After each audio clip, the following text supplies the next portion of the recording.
To all my American listeners, tax time is upon us, and the deadline is only a couple of weeks away. If you're feeling yourself panicking a little bit and you haven't already gotten in touch with Molly Morris from M3 Virtual Accounting to get some help, do it as soon as you can. I have gotten so much help from Molly that I recently made her my personal accountant for my household as well as my accountant for Unspoiled, and she is already proving to be a huge help. I wish I had hired her years ago, and I know everybody who hires her is going to wish the same thing. Do yourself a favor and look her up at m3virtualaccounting.com and get a free consultation today. This is an Unspoiled Network podcast. This is Some Spoiled, a Song of Ice and Fire 2, the co-host Switcheroo, the rereading Return to Westeros HBO Spoiler Edition, uncut, uncensored, and too hot for your AirPods. In this episode, Rashawn and I are rapping on A Storm of Swords, and we are about to get into it. It's chapter 80 and the epilogue. And you all know what that means. We finally get to see Stoneheart. Welcome to Unspoiled.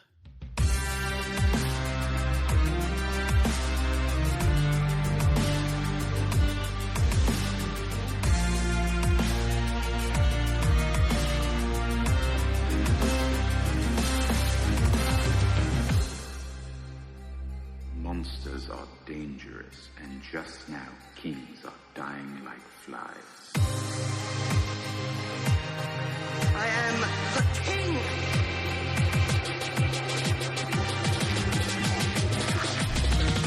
Fuck the king. Welcome to the show, everyone. I am Natasha. I'm Rashawn. All right, Rashawn. It happened. It finally happened. It happened. Go ahead. I just wanted to tell you that, like, a lot of people were asking me to live read the epilogue. Oh. And I just didn't really see the point because you know about Stoneheart. And also a lot of that epilogue is very boring. It's not even boring. It's just like, there's no reason to live read this man's sad, pathetic life. Yeah, we spent a lot of time with just a sad sack of a guy who, you know, just really feels like he was shortchanged in every conceivable manner. Yeah. From his birth order to who he ends up married with, to this unfortunate injury that sidelined his potential career as a knight. Now he's just a drunk, and and the whole time I was reading it, I was like, "Who the fuck is this guy?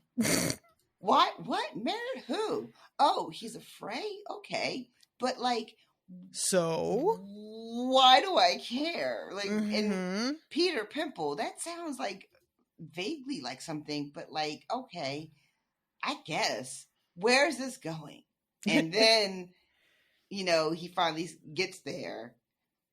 And then I start getting a little bit of a better idea of where it's going. Right. And then at the very, very end, you get the big shock reveal. And I'll tell you what, guys, as I was reading it, I felt a real sadness that I had been spoiled on this development. Yeah. Because that would have hit really hard, and I was jealous of the people who got to really enjoy this for the first time, and totally. Who were surprised by this, because it must have been like everybody's faces and jaws across the universe had to have been like on the floor, right? Collectively, like everybody must have just gone completely batshit at this, you know? Yep.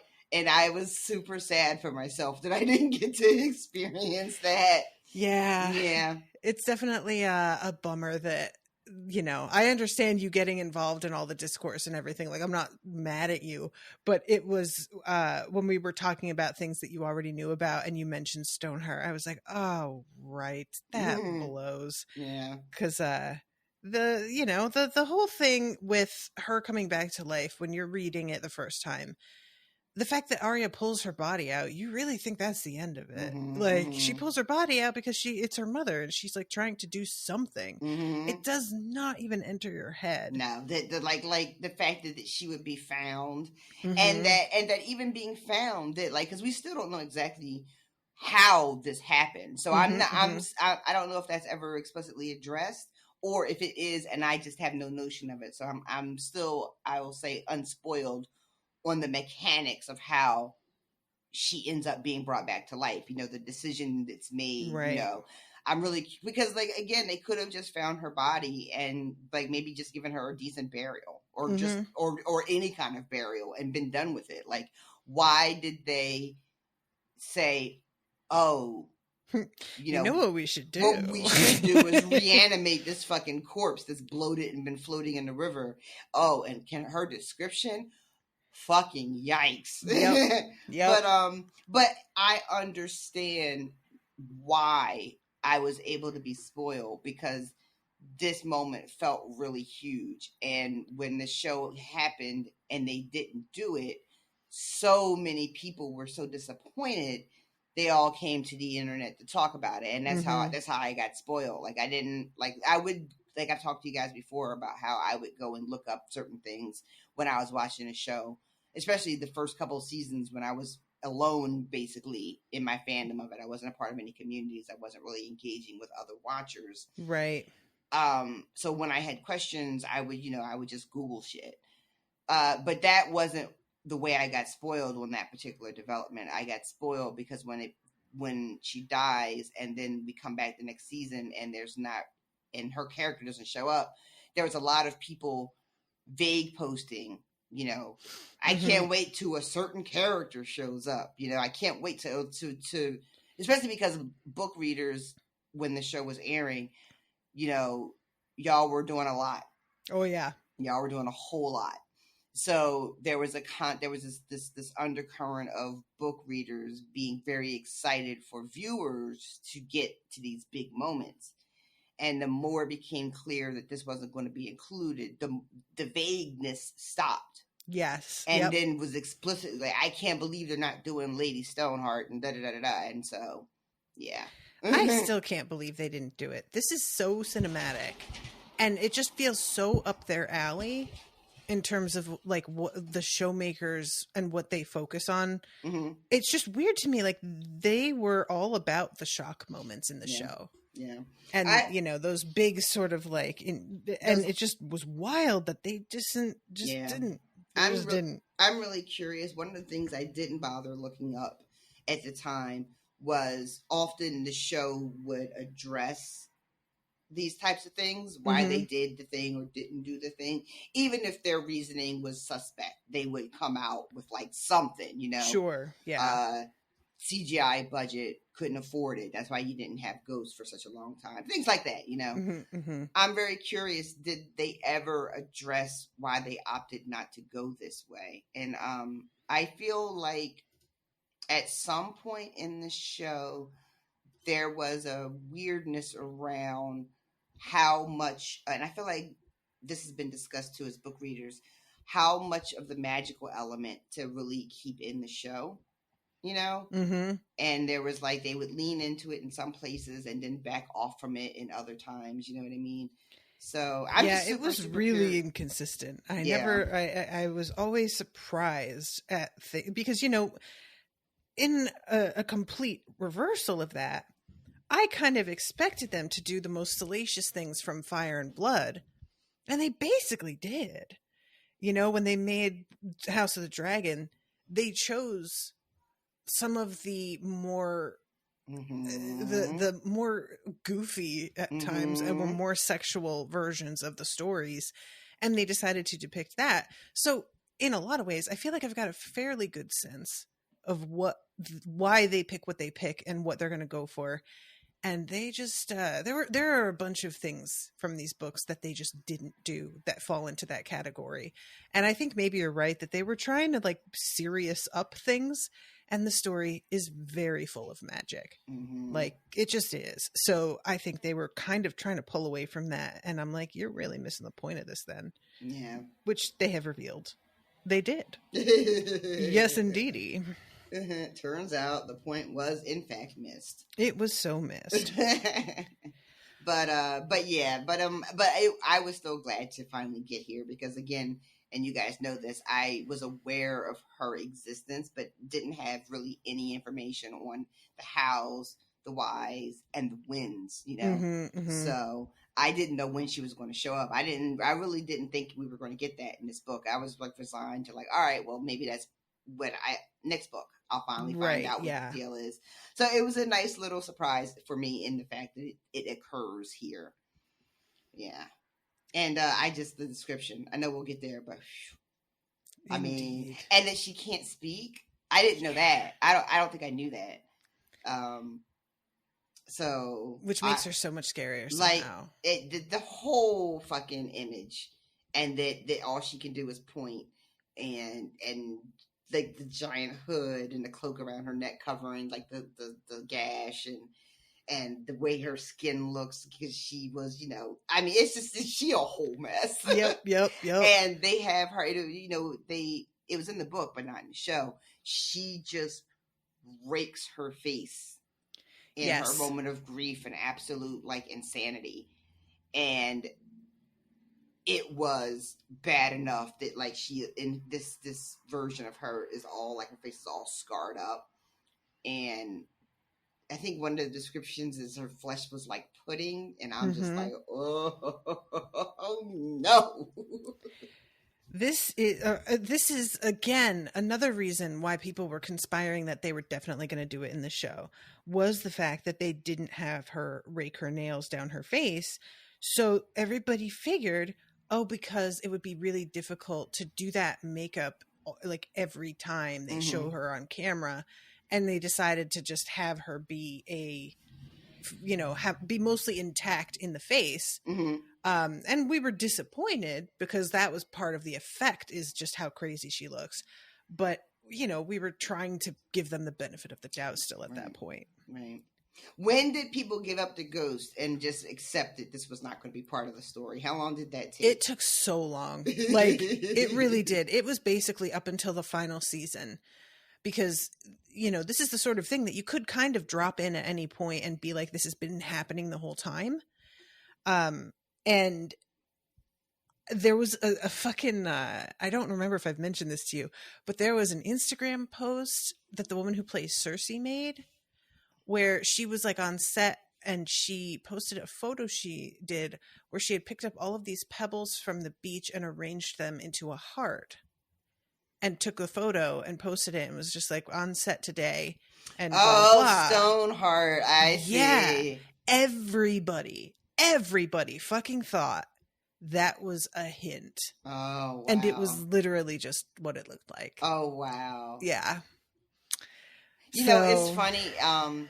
The few times that Lena, I forget her last name. Heidi had to do interviews, she was always like very uncomfortable actually whenever you see her do like talk show interviews and stuff. But I remember she was on some show and she just seemed like terrified that she might say the wrong thing or somehow spoil something or inadvertently hint at something. And now that you tell me that story, I'm wondering like, she must have went fucking like, what have I done? My simple little innocent post. What have I done? You know?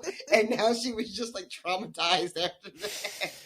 Yeah, if you don't know about that, there's no way to see it coming that everybody's going to like fucking run with that simple image.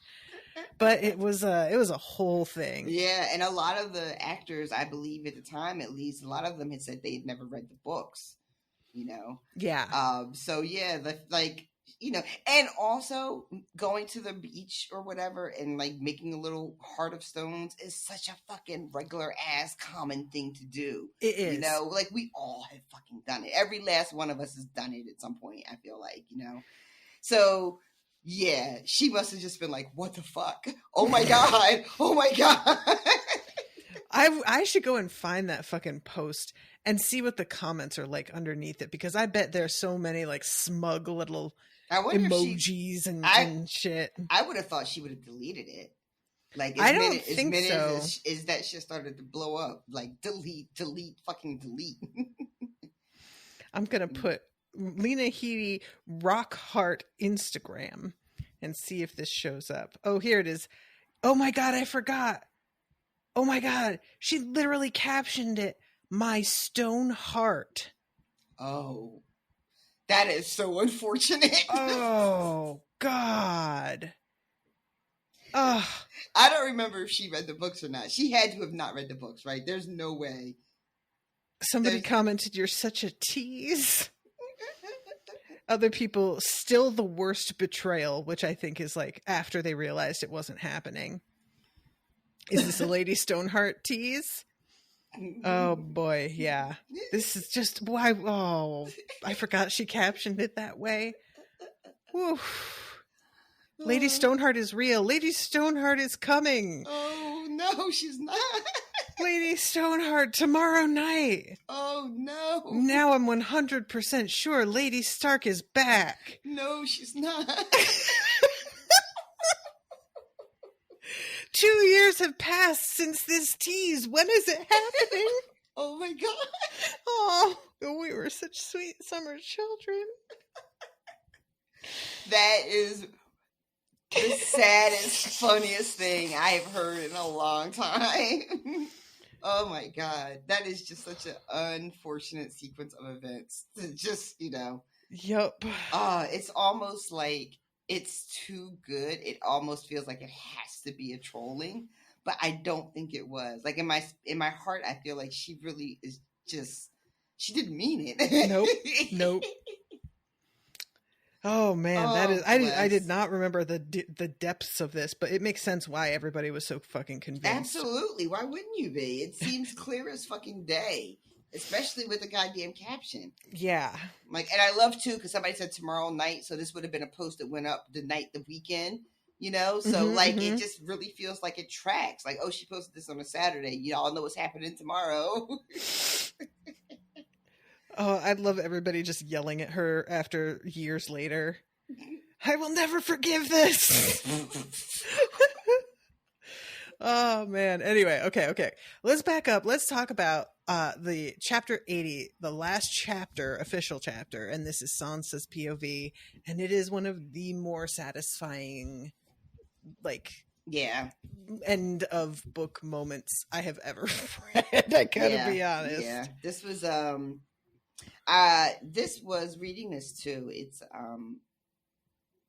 a little remarkable to me how even after having watched the show and having what I can remember versus what I can't remember, but also having gone through the books, how caught off guard I can be sometimes with the Sansa chapters, because her loneliness and her sadness is so profound, and expressed in a way that mirrors but is different than Arya's and Jon's, and Sansa especially catches me off guard because when I think about her stories so far, it's not, as we've talked about this before, it's not as flying by the seat of your pants, adventure sort of laden journey that Arya is experiencing.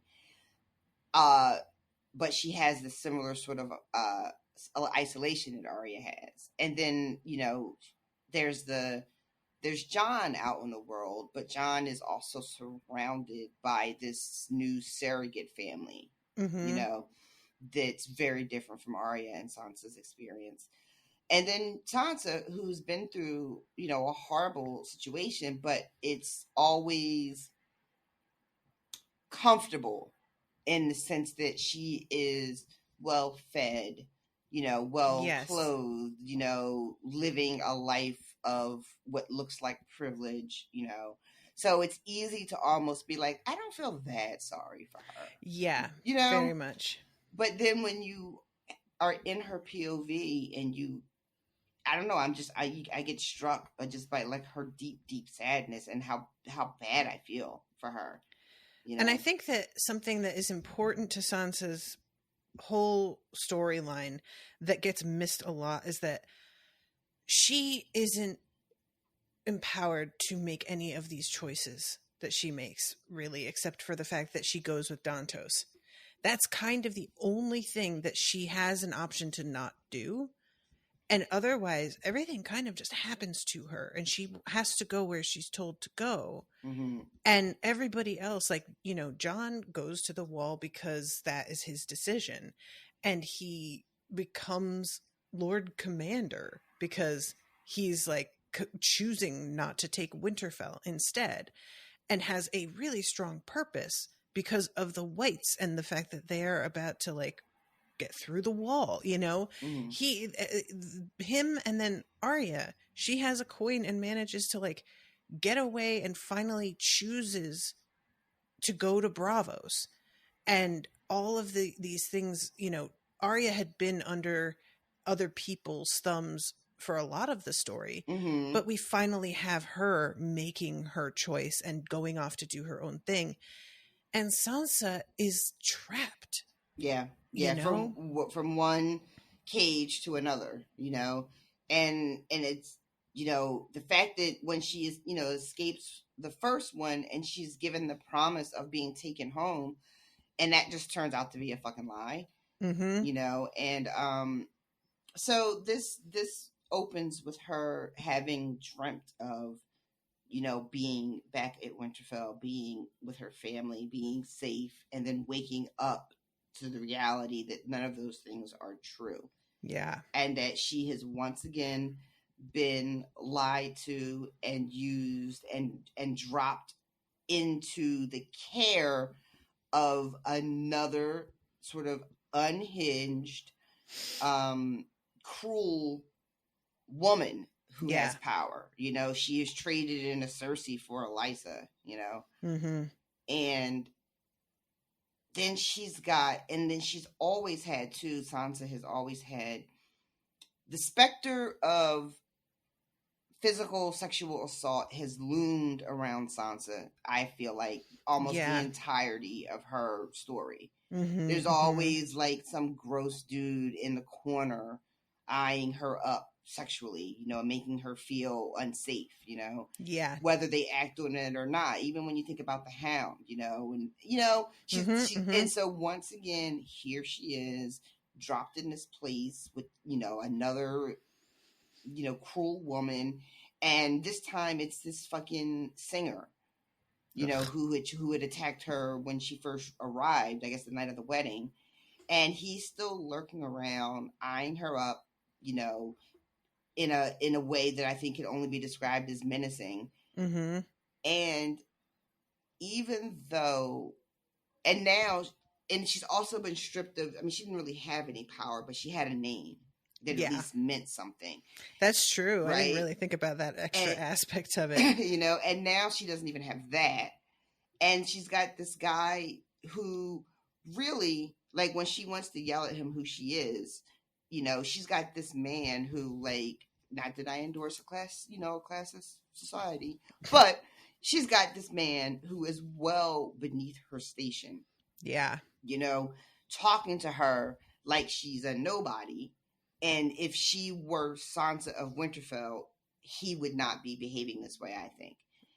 And that is another thing that's been stolen from her, her name and her identity. And this man, who we find out later is really walking around the Vale doing whatever the fuck he wants because he has misrepresented himself to Lysa in such a way that she protects him and showers, you know, gifts and money on him, that he just walks around abusing everyone. And I think there's even a line where Sansa says something like, you know, his reputation of assaulting young women is like well known, but no one can do anything about it because Lysa just simply will not hear of it. You know? So yeah, it's You know, it's just, I'm just reading it like, Jesus Christ, can this girl get a fucking break? Yeah, And, that is very much my vibe with Sansa a lot of the time. And the answer appears to be no, she cannot. So when she goes out to play in the snow too, you know, and she's thinking about the memory of being a child at Winterfell and playing in the snow with Arya and Bran, and she's, what was that? He's here. Oh, is that your guy? Mm-hmm. Apparently he likes Saturday afternoons. Apparently. And I like that we've been on the phone for like 3 hours, but he waited till we hit record to come outside. So maybe that's our bad. Maybe we should have just started. He's trying to ride our coattails. Listen, tell him to get in line. You guys, I'm just going to mention this real quick. I got a fucking email the other day from some guy trying to promote some like business of his. And he, first of all, addressed his email to Rashawn, who doesn't read emails ever. And then said, great job you're doing on the podcast, A Song of Ice and Fire. Great focus on ice and fire. I still can't believe, like, y'all, when Tosh posted that and tagged me in it, I had no idea what was happening. I really had no idea. And I was reading it and I could not make heads or tails of it. I was like, this like, what is happening? And so I was like, well, okay, he's being sarcastic, right? That's what's happening here, right? And then you told me what it really was, and I was completely done for the day. I just didn't.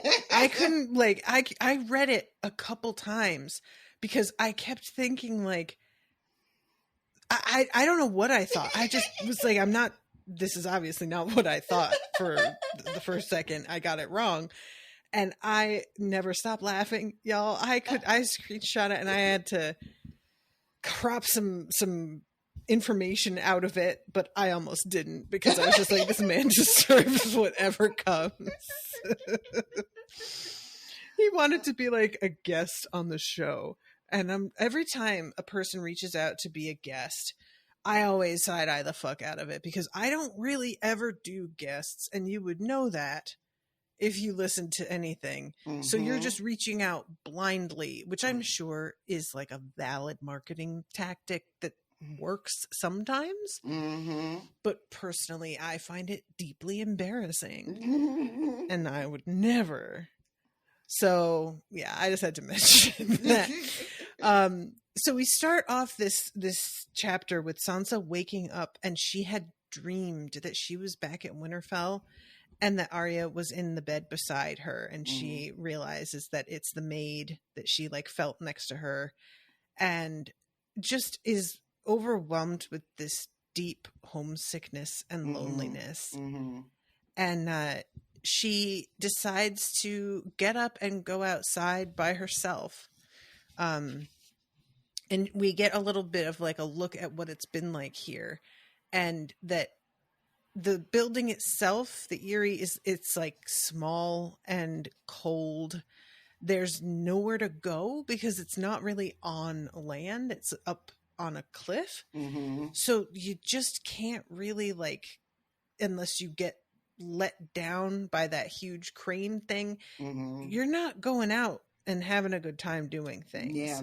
There's apparently down at the gates, there's another like place to live that is, Sansa is like, I wish I was down there. Yeah. You know, I hear that it's you know, there are more people, it's more lively. There's a young woman down there who Sansa has heard is like really fun to be around and nice. I forget the girl's name.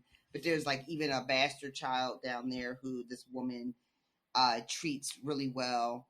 And is close with, and Sansa is just like, you know, I would almost like to be banished down. I think it's the Moongate is what it's called. Yeah, I think so. You know, I almost would rather be banished down there because that has to be better than like all of this. And also Littlefinger, at the start of this chapter at least, is not home. Yeah, that was another thing that I was like, it was what led to the scene that comes being so anxiety inducing because you don't believe that she has anybody on her side anywhere around her. Yeah. And she mentions that Lysa is as lonely as she is because Peter is gone. So when we find what happens later, and Lysa has been drinking, it like, oh, okay, well she's been drinking because he's gone, and she's sad and depressed and lonely that he's not here.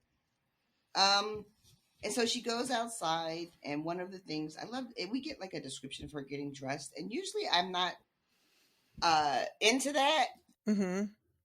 But for some reason, something about this, I don't know, I found really moving.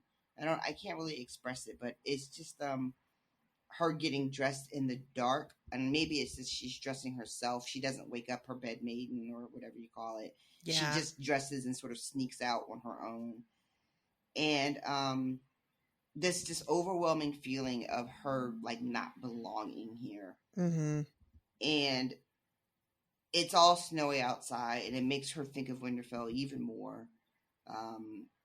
And just kind of being like, the scene looks like something that I know, that I would love, but it's not that thing, and it doesn't make me feel the comfort and safety that this sort of weather and scene would make me feel normally. And she like tastes the snow, and it's just like the taste of it is Winterfell. Like there's just so much about her sensory experience here. And as somebody, who grew up where it snowed, when it snowed down here finally, and I had that moment, I wasn't even away from home that long, but I hadn't had snow in a minute, and I was suddenly like, oh my God, the smell in the air, that smell when it's about to snow. And it was just this like, oh my God, I know that smell. Is it gonna snow? No. And then it does, and the taste of snow is very distinctive.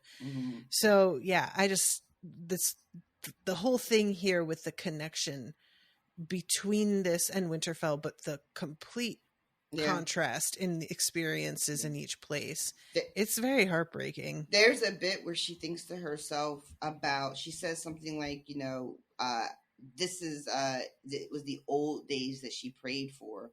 But then she's like, well, who could she pray to? And we find out that there's a garden here at the Eyrie that was meant for the god to be a god's wood. And it just was unsuitable. I think she said something like the soil was too thin or stony or something, but they couldn't like take root and grow here. Yeah. And she says, a god's wood without gods is empty as me. And I'm just like, oh, fucking fuck. Right. And so she starts building these snowballs after she has that memory of, playing with her brothers and sister. And then she has like a whole, arsenal. And then realizes I don't have anybody to even play with. Like, what am I going to do with all these? Yeah. And then she starts building a castle that turns into her building Winterfell. I love this scene so much. I do too. I really enjoyed it. I really did. And there's a piece of artwork that I still remember using in, I think, the first time that I covered these chapters, that I am definitely going to find and use again, because it is this scene, and it is beautiful. And it really captures the loneliness of the moment, and it's really, really good. I'm going to try and find it, but yeah. This whole scene is so effective that when fucking Robin shows up, oh my God. He's lucky he only got what he got. I may, occasionally come down on team, FDK. But FDK? Fuck them kids. Oh. But some people might not be surprised at how angry this made me, but this made me really, really angry. Yep. But before Robert shows up, Baelish shows up. And I vaguely remember this from the show. I definitely remember the climax of the scene from the show. I remember Sweet Robin destroying the castle, but I don't remember Baelish that much. I kind of remember. I remember the kiss, you know, but this part about him showing up and like helping her build, I didn't really remember that part. And she is having trouble with a particular part of her little snow castle that she's trying to build. I think it's like the bridges or something. She can't get him to stand. And then he just sort of appears, because that's what he does, right? He just fucking appears out of the goddamn woodwork wherever you are. It's so weird. Yeah. Like, you just turn around and that motherfucker is standing next to you. Yep. It's like, can we give him one of those little things at Tic Tac so we know when he's coming and going? I don't like it. The sidler. The sidler. He's a fucking sidler. So, once again, you know, he starts speaking and no one knows that he's even fucking standing there or how long he's been standing there with his creepy ass. And gives her some advice on how to construct the bridges. And they end up having this really, I want to call it sweet, but I'm reluctant because I don't like to describe any of Baelish's interactions with Sansa as sweet. I get it. Because there's an undercurrent that is not sweet at all. But on its face, it looks like a very sweet moment where he's just helping her construct or reconstruct Winterfell. And I just sent you a link to the image that I was talking about. But I'm torn because I realized, like, this is also the section where we meet Stoneheart, and maybe I should use that image, but I just really like this piece of artwork a lot, so I don't know. Let me see. Let me look at it real quick. I know that's not interesting for people, but since you sent it to me. I just wanted to... Oh, that is really pretty. Isn't it? Yeah. I like to appreciate, it might just be me, but I appreciate how young she looks in this too. Very much. Yeah, I like when they are sort of reminded, when the images and the artwork is reflective of like how young these characters are, as opposed to how we think of them from the show, even though they were still quite young on the show, but there was something that, you know, they had been aged up. Yeah. Even though they were still young, they had still been aged up from the actual book character age. But yeah, so, you know, they're having a conversation, and he says to her about Winterfell that he used to dream of it too. All those years after Cat went north. And he talks about how in his dreams it was a dark and a cold place. And she's like, no, it wasn't like that at all. It was warm. We had the gardens, and we had like this fucking hot spring that piped through. And I always forget about that. I think that's so cool. It's very, very cool. Especially because when we were reading just recently in Raybear, there something like that was similar came up. Right. But that's a different podcast.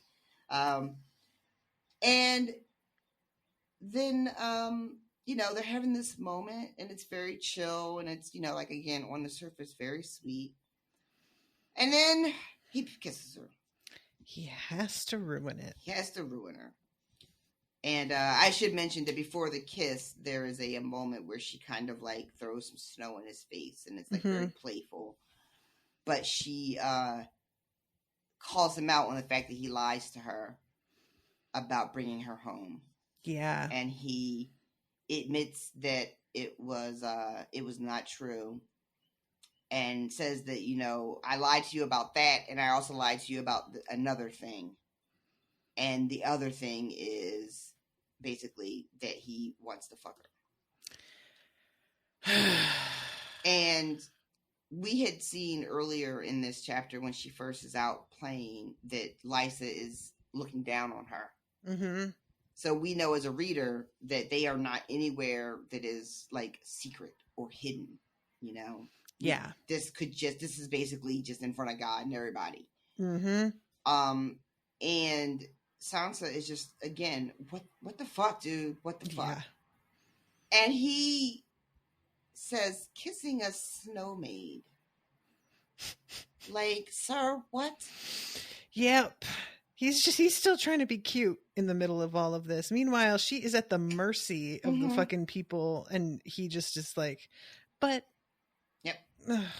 And you know, when it's funny because after you get to the end of this chapter and it ends how it ends, when you come back to this moment, we see that he's doesn't give a fuck if who sees. He is not concerned about that. And we find out it's, one of the reasons why is that he is 100% aware of what he is capable of doing in a way that Sansa is not, and us as readers really aren't up to speed on. He knows who he is and why he can behave the way he behaves, because he's know what he's willing to do to protect himself and the things that he wants to protect. But the reader doesn't really know that yet, and Sansa has no way of knowing that yet. So she's freaked the fuck out, and like, your goddamn wife is right up there. Yep. Like, why are you kissing me when your wife is up there? And he says to her, I kiss my wife. She doesn't have any reason to complain. But you are so beautiful. And why don't you take your hands out of those gloves and let me warm your hands for you? And again, I say, sir. Right, yeah.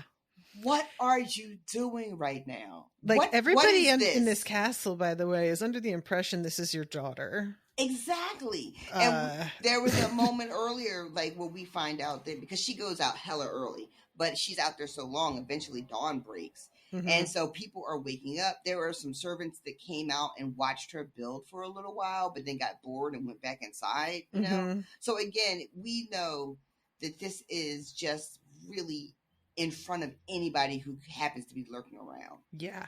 And he has like complete disregard for that. And like you said before, he's still trying to be cute. Take off those gloves and give me your hands. And she's like, no, the fuck?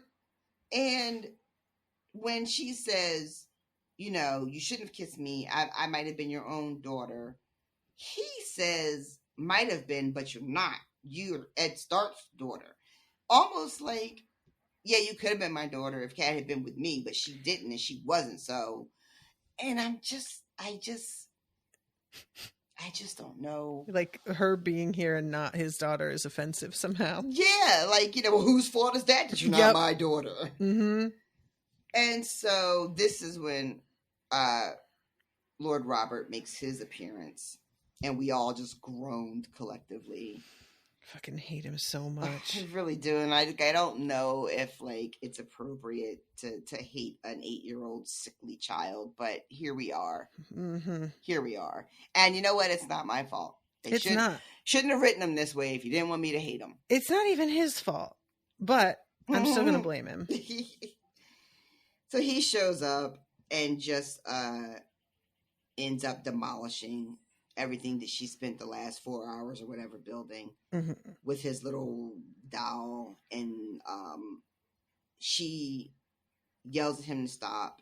He doesn't, because he does what he wants and no one can ever tell him no to anything. So he doesn't have to listen to her. And she gets so fed up. But you know what? Like, on the show, if I remember correctly, she smacks him, I think. I think she hits him on the show. I was actually expecting that she slapped him in the scene, and I think that's why. But she doesn't. She just grabs his little toy, his little doll, and it rips as they are straining, pulling it. And that's the big crime in this moment. And I could be wrong, because I am definitely not somebody who you should be counting on my recollection, but I'm almost positive on the show she hits him, and that is what was like ratcheted up to the, oh my god, what have you done, right? But it's really unnecessary to ratchet it up, because we have seen how Lysa acts about Robin or Robert. I think his name is Robert, but they call him Sweet Robin, right? Sweet Robin, yeah. So any transgression is enough to send Lysa spiraling when it comes to Robert. But they destroy his little doll, and that sends him into one of his fits. And he's described as sickly throughout these books every time he comes up, but we're never told exactly like what's wrong with him, like what kind of ailment he suffers from. And best I can tell, he just has like a tantrum. Yeah, it's the sort of thing where I feel like you could say it's a seizure, but it seems like it's not an actual seizure. It seems like a sort of, he gets so enraged, and so out of control he starts like shaking with fury and indignation and whatever else. But they call it his shaking sickness. And, the fact that it's triggered by him not getting his way makes me think it's less of a physical ailment. Yeah.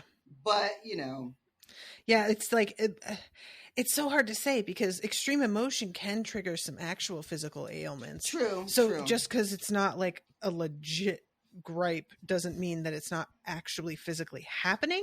True. But I also feel like I don't want to give this kid any benefits of any doubts of any kind because I don't like him. So I'm going to say this is his temper tantrum sickness. Yeah, that's what it feels like, especially, and again, not trying to legitimize or delegitimize whatever the ailment is, but the way it's written, it starts with no more than a little shivering. But within a few short heartbeats, he had collapsed across the castle, his limbs flailing about violently, Yeah. And he also, I think it should be noted that he goes down across the castle and destroys the castle. He doesn't just drop to the ground like where he's standing, Well, I guess he kind of does because he had tromped all across the castle. So maybe he was just in the middle of it when this happened. But either way, they all come running out, and the maester and everybody else, and they're going to leech him and give him dream wine, which he is not interested in, by the way. Mm-mm. He is not interested in this leeching treatment. He doesn't want whatever it is they're about to do to him. So, what's a good way to avoid it, dude? Right? Start throwing tantrums. Yeah, and it's a weird moment where it's both. Oh, this little shit. But then also, what they're about to do to him, even though they would consider it, accurate and appropriate medical attention, this kid really considers it like a punishment. This is not what he wants. And all Sansa can think about at this point is, okay, I was kissing Baelish, and now Robert's all fucked up. And this is just bad for me. This is all bad for me. And this is when she starts thinking to herself about how bad getting banished to the gates of the moon would be a fucking bonus. And it's a woman or a daughter, a young woman named Miranda who keeps the keep. That's what I was talking about earlier. Right. And she has a reputation for being nice and even good friends with one of Robert's base-born daughters.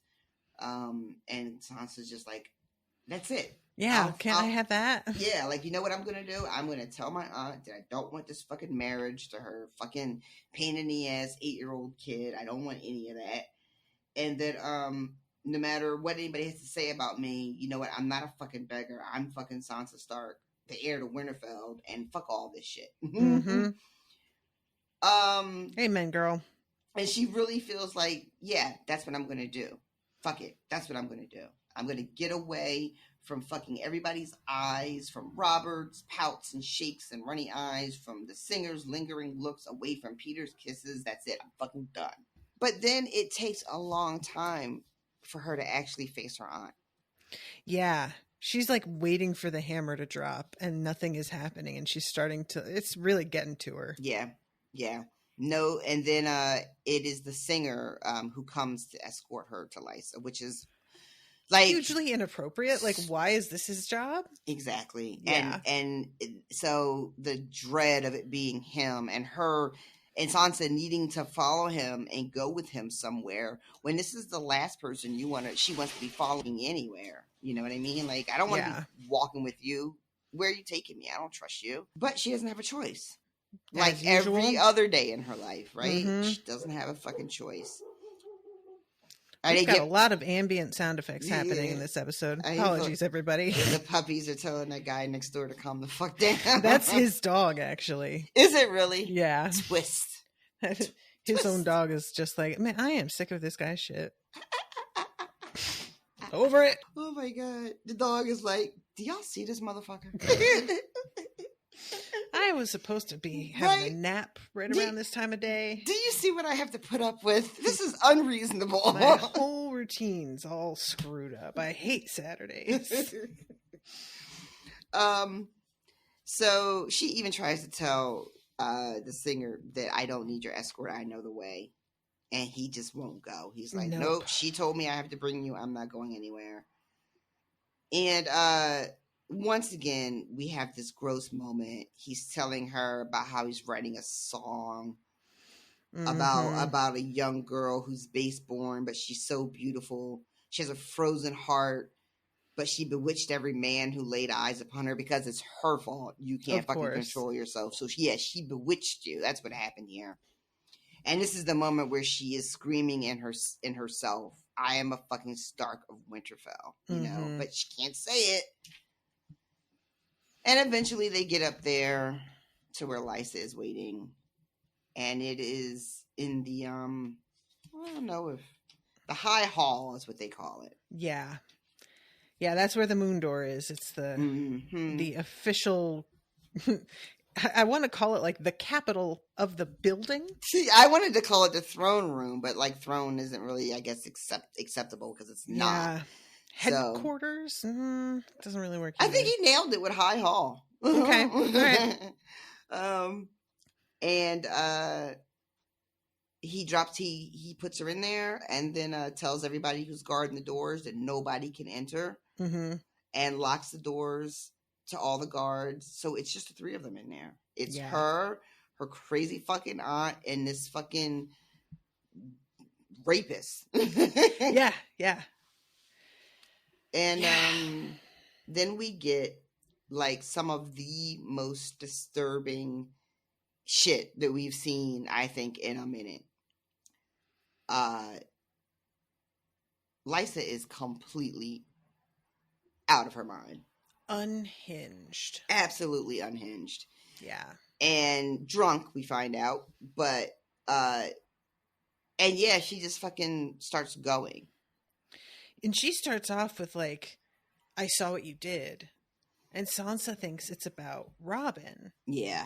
And Lysa is like, don't fucking play in my face. You know what I'm talking about. Mm-hmm. And Sansa makes the mistake of trying to say that he kissed her, which she is not trying to hear that at all. Not even a little bit. Not even a little bit. I love too that when Sansa is like, you know, think about Robert, and Lysa's like, no. I wasn't speaking about that, which means that, you know, she knows all about that, has gotten all that information, the information that would normally send her over the edge. But because of what happened with Peter, the shit with Robert is coming in like a not even close second. Yeah, it's very background at this point. And then it's just, you know, it just goes on and on. First of all, why would he do that? He has a wife who loves him. Why would he want to be fucking around with a little girl? Which, you know what, Lysa? That's a good fucking question. It's a very good question. Maybe you should be asking him that.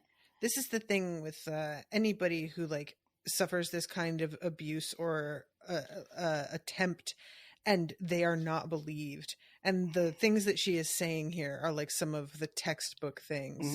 Just like, well, why would he want? And I cannot tell you guys the number of stories I have heard where this is a woman's reaction to the accusation from her own daughter. And she just is like blaming her literal child daughter for enticing the grown-ass man. Boyfriend. Yeah. So that's what she's like. She's like, you know, he is no use for you. He would never do that. And it was you. You need to fucking confess that you have been enticing him, that you threw yourself at him. And Sansa, you know, to her credit, is just like, that's not what happened. That's not true. As she is trying to back away from her fucking unbalanced aunt. And Lysa's like, where are you going? Why are you afraid? And then Lysa says, well, you have to be punished, but I'm going to do like I do for Robert. We keep a whipping boy for Robert, which I don't even know what to do with this information. Honestly, the whole concept of there being whipping boys and that this was a real thing is mind blowing. I really just was, I think I was vaguely familiar with this practice in real life, but so long ago that I've forgotten most of the context around it. I think I came across it in a sort of thinking about like chattel slavery in the U.S. and I think it made its way to my knowledge that way. But it's not something that I had thought about in a very long time. And this was just like, I was just like, what the fuck is this? And then that's what she's basically telling Sansa. That's what we'll do. We'll get you one that I'll just find some girl and she'll take the whippings. But before you do that, you have to confess what you did. And so she says again, Sansa says again, I was minding my business. Yeah. He came and helped me with the castle, and then he kissed me. That's what she saw. And she really sticks to her guns, and I'm really proud of her for this, honestly. Too. Like, it doesn't help the situation at all, but... To her credit, she goes a long time, never once, insisting on her truth of what happened. Which just enrages her aunt, and she just begins, to degrade her, and she accuses Sansa of even flirting with the singer's name is Marillion, I think. Yeah, I see the looks you give him. I know everything that happens in the Eyrie, little lady, and I've known your like before too. Yeah. And then this is a woman who, and I think it's mentioned earlier in this chapter that the women that Marillion has assaulted have been sent away by Lysa, right? So yeah, they're dismissed because they're sluts. And so to Lysa, Sansa is just another one of those.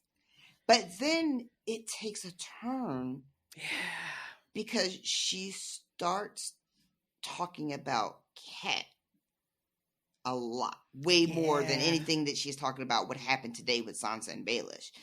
She goes into the past, and Sansa is like, she says, Lysa says, talking about Baelish, he's mine.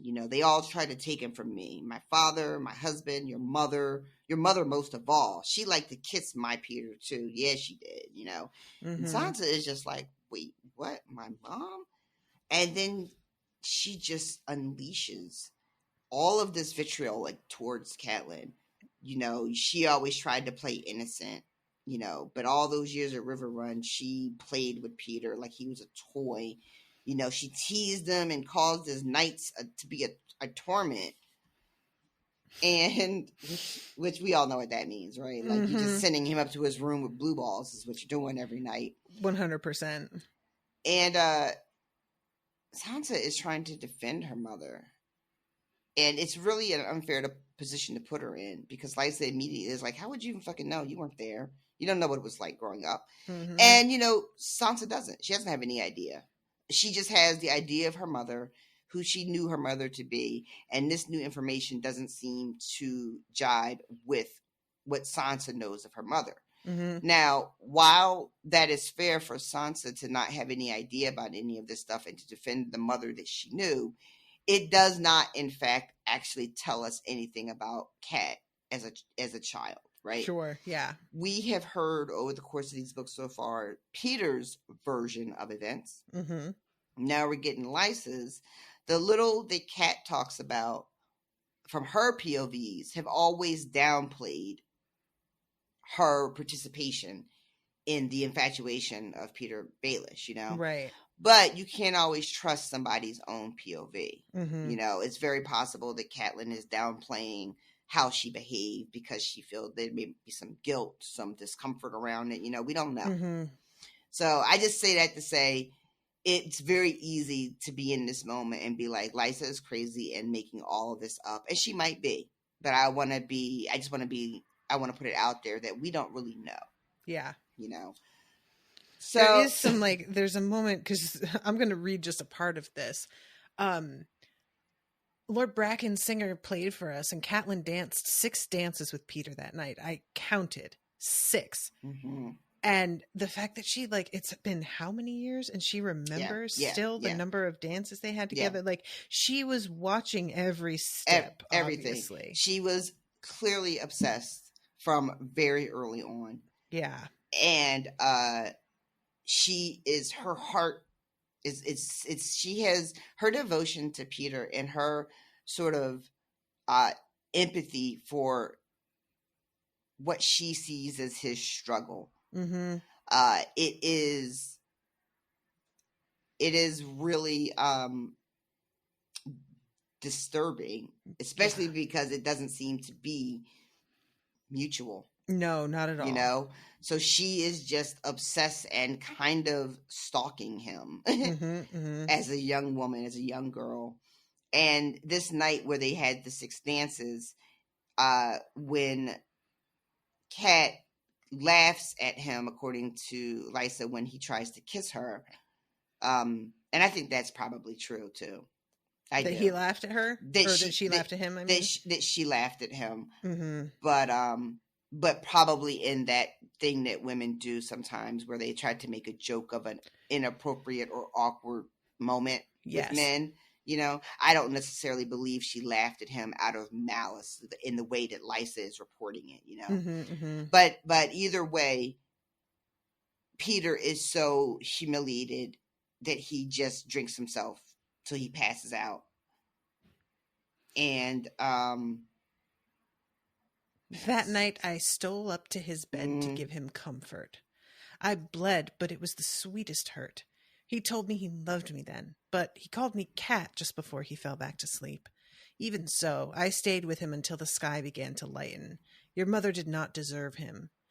And, you know, I have to think that this is Peter thinking that he took Catelyn's virginity. Like, he was so drunk, he just didn't realize that it wasn't Catelyn. Yeah, this idea that he's been carrying around all these years, that he really does believe it's true because this is what happened. But the only thing is, there's a conversation later between him and Lysa where she starts talking about how they had to terminate her pregnancy. And he seems like this is information he already had, you know? Oh, sure. So I'm really curious, like, we don't get to see it, but imagine at some point he had to have been disabused of the notion that he slept with Catelyn. He slept with Lysa again. Oh, I didn't even think of that. Oh, that's funny. Because where I was going with it is the idea that he really has believed up into his adulthood that one night was with Kat and not Lysa, and that so that he doesn't realize the mistake he made. So in my head, he doesn't get the truth of the matter until he's an adult, and they are all back at King's Landing together plotting, and he finds out what really happened. And just wondering like what that must have been like for him. But and an alternative is that, they continue to have a relationship as young people. And so this lie he's been telling, he knows it's a lie. Yeah. You know? So yeah. Yeah. This goes on for a while. This whole thing too, because, you know, there's the whole thing with Kat being at her father's bedside and him talking about how much he regrets the whole thing with Tansy. Yeah. And it turns out that is what they gave her in order to, you know, cause this abortion. Yeah, when we get to that part, I was like, there it is. There it is. But it's such a weird thing because we know that there were people also named, like women named Tansy in the story, which is also like, to me, I'm just like, that's weird to be a name if it has this other meaning. And Tansy feels very much like a nickname. So now I'm wondering about the women that we've met that are named Tansy and why. I mean, it doesn't seem, because she mentions like that there's pennyfoil and other stuff. So it might be like not just the Tansy that does it, but I don't know. Name your daughter Plan B. I was just about to make that joke. God damn it. It wasn't a great joke, but I was going to make it. So where are we at? She starts telling Sansa about the pregnancy, about how they stole her baby from her, forced her to marry John Arryn, which now that we know that she was pregnant, we understand as readers why her father would have really pushed her into this marriage, not for just the political reasons that I had kind of assumed, but also the idea that you've been spoiled, you know, and you're lucky to get this marriage offer. Mm-hmm. You're fucking lucky. Which definitely sheds a lot of light on the resentment that Lysa had for this marriage and this man who was like old enough to be her grandfather. Mm-hmm. And it's possible too that, forcing her to take this drug potentially did something that caused her to not be able to have healthy children again. Mm-hmm, mm-hmm. So that's might be part of what's behind Robin being so weak. And, yeah, because she talks about like having a couple and losing like a couple of miscarriages, and I think one that like died in infancy later. Mm-hmm. But yeah, so it doesn't say she's screaming, but in my mind she's screaming at this point. And she's yelling, calling her Elaine. Do you hear? She says, "Do you hear me, Elaine, or Sansa, or whatever you call yourself? Did you hear me?" She says, at one point, she says, "I made a promise to myself I would never let it happen again," talking about stealing her children. And she said that Jon wanted to send Robert off to Dragonstone. And she was like, "No, absolutely not. You're not going to fucking do that." Mm-hmm. And they wanted to like send maybe him off to, she says, "Jon wished me to send sweet Robert to Dragonstone, and that sot of a king would have given him to Cersei Lannister." That I don't really understand. I am assuming that like if he went to Dragonstone, that King Robert, who is supposed to really be the one that he would be technically Robert's ward, Robert is not responsible and is not like, he was not engaged, and probably would have just been like, I don't know, let my wife do it. Wouldn't Robert have been king at this point of the story, with where Lysa is married to Jon Arryn and they have a child? Wouldn't he have been king? So Dragonstone would have been who? Who owned Dragonstone at that time? Would that be Stannis, where his seat is, instead of Did he have it at that point? Is that what he was given? Maybe you're right. Maybe it was Stannis. But why would Robert have given him? That's exactly. This is what I don't understand. Yeah. But maybe my no, the math definitely isn't off, because Robert was on the throne. Let's see, by the time this younger Stark children were born, right? Like they go off to war right after she has Robb. Right. But by the time like Sansa and Arya and Bran and them are born, Robert's on the throne. I mean, Joffrey is like 13 or whatever, and Robin is so much younger than all of them that, you know what I mean? Yeah, I don't know. So I don't know exactly what that means. And it might not mean fucking anything, you know. But she's just starts really divulging a lot of information about the past. Mm-hmm. And at this point, Sansa is scared enough that she makes the mistake of promising to not ever kiss or entice him. And Lysa's like, ha ha ha, so you admit it. Oh my God. Which is the most frustrating thing ever, because that is not what just happened. There is that trope is like such a thing. Mm-hmm. And it's a thing because like people are really like that. You know, you get put in a position where you fucking have to do. This is like people who plea bargain. Yep. And everybody's like, well, if they plea bargain, so they must have done it. And it's like, no, when you plea bargain, it means you're basically put in a position where you say you did it to not go to jail. Or go to jail for less of a sentence. Exactly. You know? And like, I don't know who needs to hear this, but like the majority, like the way our legal system works, it is not fucking like the shit you see on TV.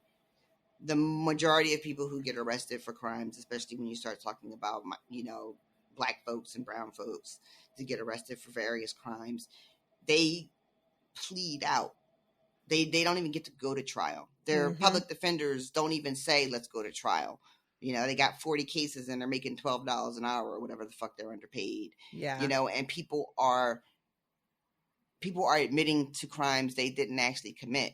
Or maybe sometimes they really did commit it. But the fact is they're not getting the trial that we all imagine happens every time somebody is arrested. You know, every time we hear somebody, you know, is sentenced, you know, to a crime, we picture whatever movie we just fucking saw on HBO, and we think, oh, there was a trial and the evidence was, inspected and people came to a, no, no, that is not happening. That's not happening at all. But that's a whole other thing. So I didn't mean to get all sidetracked like that, y'all. Sorry. Listen, I brought it up, so. Oh, that's right. It was you. Me, as usual. Shocking. So this is when things go from just being like wildly uncomfortable and like menacing to I am in fear of Sansa's well-being because this shit has really just escalated. Mm-hmm. And she tells Marillion to start playing this song. What? I'm just imagining her like, Alexa, play my beating this bitch's ass playlist. Listen, it's a real playlist. I bet you $100 you could type that shit into Spotify and a playlist would pop up. Oh God. Play this trifling ass bitch playlist. Play The Boy Is Mine. Oh my God. Listen. Like, y'all who aren't like old like us, I don't know if people remember how that song had everybody in a fucking chokehold. It did. And I didn't like it. I was like, it wasn't a jam for me. Mm-hmm. However, that song fucking ruined everybody's life. It was like the number one song forever. It felt like it was years. It was, people loved that song in a way that I can remember clearly, because that was like 2001, maybe 2001, maybe 2002, but it was early. I feel like it was 2000. That, from where I lived at the time, when I picture where I lived, that puts it at least at 2000. I lived in that place from 2000, 2003, and I feel like it was early in my time there. So I felt like 2001. Released 1998. Shut the fuck up. Yep. So that's how long that song was popular? Yep. Because that shit was the number one song when I lived in Charlotte, and I moved to Charlotte in October 1999. Like right before 2000, I was there for Y2K. That shit came out in 98. How is that possible? Y'all kids, you do not understand. Spent 13 weeks at the top of the U.S. Billboard Hot 100, the second song in the history of the chart to ascend directly to number one from a previous position beneath the top 20 at 23. That shit was everywhere for the longest time. Oh my God. Damn. I can't believe I was so off on the years. Mm-hmm. That shit was just like, and 13 weeks seems hella low. I mean, that's how long it was at number one. That's true. It was probably in the top 20 forever. Yeah, I'm looking to see like the rest of the chart performance here because I'm just curious. It spent 13 consecutive weeks atop Billboard Hot 100, been ranked amongst the longest running number one song in the U.S. chart history, sharing the record with Boyz II Men, End of the Road. Oh, that's such a good song. It's the end. That was a great song. I was just talking about that with my girlfriend because at the time she had her brother. We're all old now, but when that song came out, I was in high school still. And she had a little brother like 2 years younger than us. And anytime that song came on, he would like pantomime it in like this really exaggerated way. And it just would make it like, his arms all outstretched, and then like they would come in and like grip his chest like his heart was breaking, and then one arm would extend out to us beseechingly. He did a whole song. We were just talking about that over my birthday because he just had his first grandkid. Oh wow! And we were just like, oh my God. Time passes. Listen, y'all. Listen. Yeah. Certified double platinum, ranked 8th on Billboard's decade end charts. The song spent 18 weeks in the top 10 and 27 weeks in the top 50. Are you still reading about Boy Is Mine, or you just switched Boy into Is the Mine? Road? Yeah, that shit was around forever. It was present on the chart for a total of 45 weeks. There you go. Which is almost a full fucking year. There it is. Yep. There it is. Yeah, and depending on when, yeah. That would roll it right into 99. Depending on, like, when did you say it was released? When in 98? What, like month in 98? I'm curious if it was like end of the year 98. Let's see. Oh Because- my God, I didn't know this. Inspired by Michael Jackson and Paul McCartney's 1982 duet, "The Girl Is Mine." Did you know about that duet? Oh, that's a great song. You don't know I didn't know about that. You don't know that No. song? That's I will great, and you know, take it with a grain of salt. They did "The Girl Is Mine," "Say," and they also did "Say." There was Michael Jackson and Paul McCartney had a couple of collaborations. It was released in May of 1998, recorded October 97. Okay, so spring. I don't know if Michael Jackson was on "Say" or not. That might have just been a Paul McCartney song. But yeah.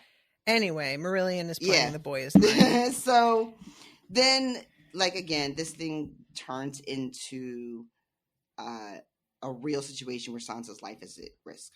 Yeah. It goes. It feels like Lysa didn't intend, when she told Sansa to come in, to throw her out the moon door, but like she got herself so worked up. Yeah, like Robert. She pulled a Robert. Ooh. She just like you know, she didn't mean for any of this to really happen. Mm-hmm. You know, at first she was just going to play with the dolly a little bit and mess up the castle, you know, and beat some poor common girl instead of, you know, throwing Sansa out the fucking moon door. And then yeah, she gets herself all wrapped up. Also, like, very important to remember, she's clearly drunk here. Yep. And it gets out of hand. And that's such an unsatisfactory phrase, but it really is what happens sometimes. Yeah. Things just get out of hand. You know, you didn't intend for it to go that way. So, Sansa admits it, according to Lysa. And that fucking that is the last straw. And this is when she grabs her and starts like yanking her, and she calls him in to play the song. The song is called, what is it called? "The False and the Fair." There you go. And the whole like interaction is punctuated by him singing throughout like the scene. He is actually playing a song Mm-hmm. while all this is happening. I need people to take a minute. I need me to take a minute and just really try to picture this scene. Which, by the way, I don't remember if this character is in the show. I don't feel like he's a factor at all on the show. Yeah. Correct me if I'm wrong, everybody, but don't remember him. So this is when she shoves Sansa forward. Your mother was brave, at least. And Sansa starts thinking to herself, well, if I just do what she says, she's going to let me go. You know, so she takes the bars up. Which has often worked for Sansa in the past. But I do not believe would have worked for her here. When I read that, my initial reflex was to be like, girl, no. Why do you keep doing that? And then I had to actually catch myself and go, well, you know what? It has kind of saved her. Her seeming compliance has, you know, kept her safe. Not always, but it has worked. So maybe it's unfair of me to be so harsh that is what she ends up doing. So yeah, she's like making her look down the door and threatening to throw her out. They're struggling, and Sansa grabs her hair. Yeah, I mean, you goddamn right she does. Right. And they're struggling. He finally stops singing. Does he? I didn't remember that part. Let's see. Far off, she heard the guards pounding on the doors with their spears, demanding to be let in. Marillion broke off his song, and then because they're pounding on the doors. Okay. Yeah, and then this is when Peter shows up, and you know, and this is when she like lets go of Sansa enough that Sansa is like crawls away. I love too this inclusion of the fact that she like wraps her arms around a pillar because that feels like exactly what the fuck you would do right after somebody threatened to like throw you out of this fucking sky door, whatever the fuck this thing is. So I really like that. Wasn't a necessary detail, but I really, really appreciate it being included. Yeah, you're not tearing me back towards the middle of the room. Exactly, exactly. Like if I like because she can't get out at this point. The doors are still barred, and so she goes over, and then this whole scene switches from Lysa sort of screaming at Sansa to her talking to Peter, and she is doing entirely too much talking. She is spilling everything. She is fucking like, so what we find out in these few seconds, these few minutes, is that she poisoned John Aaron at Littlefinger's behest. Did you remember that? I didn't. Okay, because like at the beginning when we started covering these, you kept talking about like what was Cersei doing? Why would she want? And like, this is revealed in the show, and I was like, almost corrected you, and then I was like, I think she might have actually forgotten this, and just decided not to say anything. That's usually a pretty good rule of thumb. There are times where you'll be saying something that you don't remember, you'll get it a little bit wrong, and you'll like be talking, and then like partway through you talking about it, you'll go, wait, I just remember, and you'll like have discussed it to a point where it triggers a memory, and all of a sudden it falls. So I was sort of like waiting for that to happen, because Peter being behind so much of everything is a big deal. But because Peter is so fucking badly done in the show, I feel like it's also very easy to kind of forget or not see him as quite as important and almost like a plot device in some ways. When I think in the book, he is made to be a lot more of feel like a serious threat, feel like somebody who is very competent and that you do not want to get on the wrong side of. I'll tell you what I do remember. I remember, and this I think is like I was talking earlier about how we see in this moment how dangerous he really is. Yes. And how far he's willing to go. And I will say that the way he is in the books, this moment is not as surprising to me as it was on the show. And I know that's a weird thing to say because I've been spoiled on it. So how could it be as surprising? But what I mean by that is there's something about the way that he's written that I was like, oh yeah, this motherfucker would absolutely do that. He would absolutely fucking do that shit, And the thing that and this is not something that's like canon exactly. It is a theory that I have had that Littlefinger purposely kisses Sansa where Lysa will see. Because he wants this moment to happen. You know what? I would take that because it still doesn't make sense. We were just talking about like the fact that he would do this so openly. And I said, well, maybe it's because he is aware of how far he's capable of going, Yeah. But I like that theory because then it sort of supports that. If he knows this is how far he's willing to go, and this is just a part of the plan, he needs to set this plan in motion. I like that.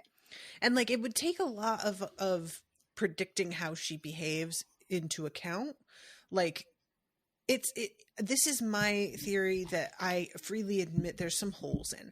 He would need to know that Lysa would react the way she does, but it would be like sort of escalate beyond what it would normally be. What would, I don't mean to interrupt, I just want to say before I forget, what would help get her to that point of sort of like heightened, I don't know, whatever, him being gone. Interesting, yeah. You know, so I'm gone for however long he's been gone, a couple of days or a week or whatever. She is home. She is missing me. She is drinking because I am not there. And then I come home, but I don't go see you. Yeah. And say, hey, honey, I'm home. I go down there and spend time with her. And then I fucking kiss her too. And then I still don't come see you. Best I can tell. You know? I don't know. Yeah. I don't know. Where does he go after this castle thing? Because I don't think Lysa does this with Sansa if she knows Baelish is that close at home. So where did he fucking go? You know? And lets her stew in all of that.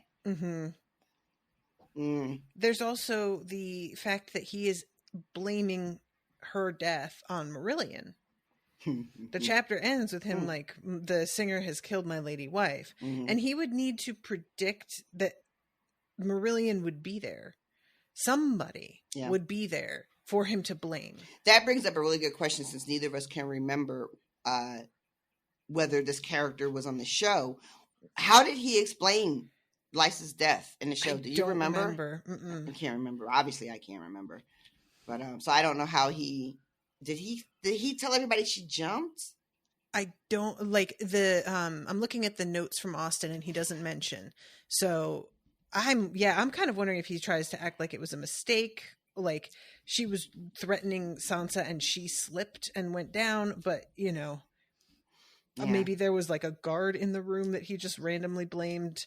Yeah, and they're just not like a character the way Marillion is. Yeah, I can't wish I could remember, but so yeah, she starts spilling a lot of tea, and that tea involves again killing Jon Arryn.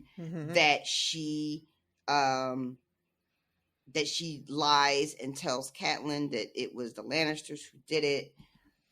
Which just like, well, Jesus fucking Christ, that is like what put all the balls in motion, isn't it? Like, if this doesn't happen, there's no need for Ned to go to King's Landing to be the hand and start investigating, and it just it's everything.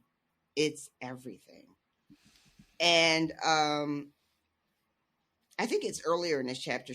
Maybe when she's yelling at Sansa, she says something about how she it was. Oh, yeah, because she's saying how Lysa has done more for Baelish than anybody else has ever done. Because she's the one that got Jon Arryn to insist that Peter come to King's Landing and get the job as the Master of Coin and like all that shit, you know. And she's crying to him, you know, why did you kiss her? Why would you do that? It took us so long to finally be together. We're finally married now. And there's a part of me that kind of feels bad for her because of how much she's playing her, but she is just so like repulsive. Yeah. In so many ways that it's very hard for me to get past. Yeah, it's very difficult to have sympathy for someone that behaves the way that she's behaved throughout the books. And maybe that is just, you know, maybe she's written in such a way to not be sympathetic, you know. I'm not, you know, I don't feel a lot of sympathy for her. Yeah. But that, you know, I can only base it on what I'm given. And I don't feel like this character is necessarily that well-rounded and that fleshed out, you know. Fair. Like, to be honest, she's kind of very thin. You know, there's like 2 notes to her. And those notes are, you know. Screeching Harridan. Yeah. And like obsessive. Exactly. You know. So, he calms her down by promising to like never leave her side again until the day we die. One of us dies. Yeah, and very cleverly worded. He keeps his promise. Yeah, after all the storms we've suffered, you should trust me better. For as long as we shall both live. And she finally like relents and like goes to his arms. Sansa is still crawling away from the moon door as far as she fucking can. And Lysa's crying in his chest. And then this is the moment where he just said, my sweet, silly, jealous wife, I've only loved one woman, I promise you. To which she just, you know, assumes, which is not wrong of her to assume this, that he is speaking of her. And it turns out I remember when this happened because everybody went nuts because I guess this was like a big moment for everybody as well. Does it go the same? Does he say only? I can't remember what everybody was talking about. He says something in different. In the show, he says, I've only loved one woman, only one my entire life. Your sister. That's what it is. So why don't they just do the line the way the line is? I don't know. It's a pretty good line. I think so. That's I mean, like, this is a question about a lot of things in the show. They make changes for reasons I don't get. There's some reasons I really do, but a lot of them, I did not. And yeah, there's something about only Kat that feels a lot more high impact than your sister. Yeah. I agree. And then he gives her a little shove, and she goes flying out the fucking moon door. And Merlene is just like, oh my. She doesn't even scream. Doesn't even scream. There's something about that that's so spooky to me. For the longest time, there was no sound but the wind. Yeah. That's weird, right? Yeah. Maybe the reality of what he did, she's just in shock. I think so. Yeah. And then the singer's just like, oh my God, what did, you just. And then, yeah, he goes over and checks on Sansa. And then tells her to open the doors, let the guards in, and yells that the singer's killed my lady wife. And we go to the epilogue. Sucks to suck. Yeah. This is something that George R. R. Martin does quite well, where he takes somebody that, well, you know what? I'm not going to say. I'm going to wait until we get some more information. Never mind. I'll bring this back up, though. I promise you. The whole thing with him blaming Marillion is just so lovely and feels so good. When you tell me that he's going to blame somebody else for her murder, my instinct is to just be like, oh no, that sucks. The poor guy. And, no, it's a rapist, like, shitbag who has managed to gaslight everybody and get away with this and live in like this amazing style. So what a perfect target. Like if Peter did do this all on purpose, well played, sir. Yeah, that is it's already well played anyway, but that a little extra sprinkle on top. Yeah, so it's just a little bit of rapist getting a comeuppance for a treat. Which you don't really get a lot of in these books, I have to say. Sure don't get a lot of that. That seems to just happen willy-nilly with no consequences whatsoever to anybody. Indeed. So then we have the epilogue, which is just a long slog with Merritt, who I find to be deeply, deeply uninteresting. Yeah. He's got like Dolores Ed energy, but less likable. I feel like Dolores Ed has self-awareness, and this guy like just feels sorry for himself. Yeah, without the self-awareness. He has a little self-awareness, enough to have like a bunch of self-loathing, but which is deserved, I would say, based on the way he describes his own actions and stuff. But yeah, Dolores Ed, there's like humor to it as well, and this guy definitely does not have that. I think what the difference would be, and I don't know I don't recall, or we are not given that much background information on Ed. Like, where is he from, what his deal is, and how he ended up at the Watch. I can't really remember, but I am tempted to make a very bold generalization here. The way that this guy Merritt, who is from he's highborn, right? He's a Frey. He's like the 9th one, so he doesn't count. But he is still a Frey, right? Right. And he is someone who, in his mind, and according to the social contract of where he, his existence, he should have a great life. And he's somehow been robbed of the great life he was entitled to. Indeed. Where sometimes a person that's more lowborn doesn't have that sense of entitlement. And maybe that's why they look at their life of misfortune with a little bit of a dark humor about it. Yeah, I guess a poor bastard like me is gonna wind up at the fucking wall. What else did I expect?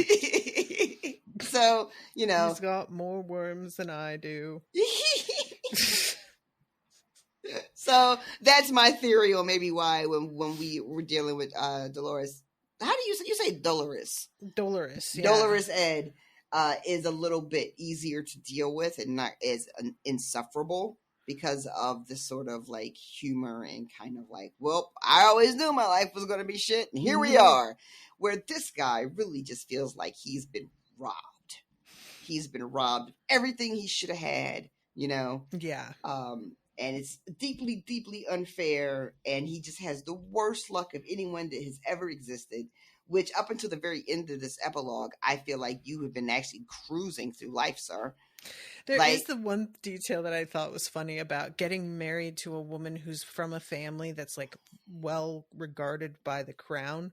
But then, like, as soon as they're married, the king is unseated, and that whole family loses everything. And I'm like, all right, that is a bum. That's just really bad timing, right? Like, so basically, this is a man who has very low standing. His career as a knight is interrupted when he runs into some outlaws, and he takes a pretty serious knock to the head that creates it makes it so that he can never be a knight again, because he can't, like, the risk of getting knocked in the head again would be the end of him. So that career path is done. He again is like the ninth born. So inheriting anything, all that shit's off the table. Highly unlikely. Right. You mentioned he does get a good marriage, but then that whole family ends up being ruined because of their allegiance to the wrong king or to the losing king. And he lives a life of, he even talks about his children at one point. Like, the best thing that's happened to him lately is his daughter is the one that Roose Bolton picks to marry. Right. His daughter is Fat Walda. And for a second, he thinks that, like, the stars are shifting and that the universe is like beginning to align in his favor. And he tries to have a moment of being like, well, maybe this will be a good reflection on me, because this marriage is really important. And Walder Frey is just like, first of all, your fat cunt of a daughter cost me too much silver. And I would have preferred if he had married somebody else. I think he calls his daughter a pig. A porkling, I think. A porkling. A porkling. Which, like, it's super gross and offensive, but also there's something so adorable about porkling that I wasn't even that mad about it. Porkling. And then Merritt calls his other daughter a slut who got caught in the stables with 3 grooms. Good for her. And then one of his daughters, I don't know if it's which one, if it's the one that's the same one with the groomsman. I think it is the same one with the groomsman. She finally gets married. And, like, soon as she gets married, her husband gets, like, murdered. And she has to come right back home. She comes trotting back, and he's like, I bet all the fucking stable boys are real excited. He's so pissy about it. So I love her, too. She's like, well, now I'm a widow, and I'm going to do what the fuck I want. So I can just exactly. Every stable boy. Exactly. Yep. I got married. I did the right thing. You know, it's a real come up. Not my fault. He didn't fucking last. And the thing too about all of his complaining and bitching, one of the things he's concerned about is that Walder Frey is old, and he's worried. This Merritt guy is concerned about who is going to rule when Frey eventually dies, and how none of these options, and he names a couple of different people, have great love for him, and he's really concerned about how he's going to live. Because even though he's complaining about his whole life, you know, and how everything went and how unfortunate he is, he still has a life where he doesn't have to work, really. He doesn't want for anything. His needs are met. You know, he has a place to live, food to eat, a horse to ride on this little adventure that he's on that we find out isn't even his, you know. And one of the things he says is, like, if they decide to put me out, I don't have anything, I don't own anything except the clothes on my back. So while he says all this, feeling sorry for himself, I'm reading it like, you are literally coasting through life on the fact that you're a Frey. Like, where is some gratitude for how, you know what I mean? Like, where, like, can we have a little, but to your point, zero self-awareness in this dude. So he has agreed to do this to everyone's shock. Forgot also his wife is fucking around on him. And we find out a whole thing about like there's how... There's a particular fray that's like known for fucking all of his brother's wives. I forget which one it is. It Blackwalder? Mm-hmm. Yep. And I love that, like, you know, people will gossip and say shit all the time, but this one he happened to think was probably true. And I love that Blackwater is just like, it's literally everybody, do something. Mm-hmm. Mm-hmm. Go ahead. Don't do it. Do something. and nobody makes eye contact. No one has done a thing. They are, in fact, not doing anything at all. And he's really concerned about that one becoming the, inheriting, because the guy that's supposed to inherit this, Stevron, I think his name was, who had been like groomed to take over, ends up dying out in them streets with Rob. So that's right. Yeah. So that is like, which I don't know if that was ever mentioned before. I feel like it had to have been at some point. Walder Frey had to have been mad about that and bitched about it at some point, but I don't remember it. But so. And there's a mention about how he got captured and branded on the ass. Oh yeah, by a woman. A woman named the White Fawn, something like that. Yep, and she brands a little fawn on his ass. Oh my god. Which is like every time he's trying to fuck his wife, it's just another humiliation. He also calls her. He calls her the white fawn the first time he mentions it, but then later on he calls her by name. And I wanted to make a point to remember that name, but I did not, y'all. And I'm sorry, because I feel like it was kind of important. Like who is she? And do I need to pay attention to that? I don't think you do. It's not mentioned in the notes from Austin either. Okay. So I'm going to assume it's not really anything. Okay. But I like the idea that there's a woman out there somewhere, like a woman outlaw out there catching and ransoming, highborn people. I'm here for that. And I'd like more of it, please. Also, when he got injured, he was out as a squire, I think, with Jaime Lannister. Oh, yeah. When he gets this accident. Yep. Oh, yeah. It's like in his He does mind, have bad luck. I will say that. His luck is quite bad. But he has such a safety net that it's really hard to, like, care. I like the idea that he's, like, in his mind, he's like, see, yeah, I was right there with Jaime. We were practically the same, Fucking guy. Yeah, okay, sure. His His daughter's husband who died, the girl who was with 3 grooms, her husband died because he was like, I can definitely beat Sir Gregor Clegane. Oh my God, that's right. That's right. Can you even imagine? Excuse me so bad. What? Spoken like a man who has never set eyes. Right? He's like that tweet that was like, I forget what the number was, but it was obnoxiously high. The number of men who have never played tennis who think they could score a point on Serena Williams. Oh my God, that tweet right? that goes around? That has the same energy. I love the tweet that followed that, where somebody describes in detail the lead up to the match and then how she serves and the ball passes cleanly through their skull. That's right. So this is all, and again, this guy is like a really heavy drinker to the point that he's like, I'm doing this sober. Well, I had a couple beers this morning and I did have a little cup of wine, but that hardly counts. Yes. Yeah, he's saying that it like helps his migraines, and that has not been my experience with alcohol and headaches, but if he doesn't drink, he gets these headaches, and I feel like I don't know how to tell you about the DTs, dude. Right. Like, yeah. But and speaking of drinking, in the Red Wedding, it was his job to get the Great John so drunk that he couldn't fight. Yep. And that doesn't go well either. Like the one thing that they give him to do that he should be able to do, he doesn't do. Because when everything pops off, the Grey John still is able to take a couple of people down with him. He kills 1 Frey and 3 get injured when this man is like roaring drunk. And he's still alive, apparently. Mm. Oh, which, is he? Yeah, he's a prisoner, which I had forgot. Oh, I forgot that too. Mm-hmm. So we get like all of this information. We also find, what does he say? he says Merritt wasn't certain that was fortunate at all when he's talking about because one of the things he's worried about again is like who's going to be in charge. So we talked about Black Walder, but there's another guy, someone named Lame Lothar, who was actually much more involved in the plot. This guy we met. Do you remember him? Tell me about him. Remind me.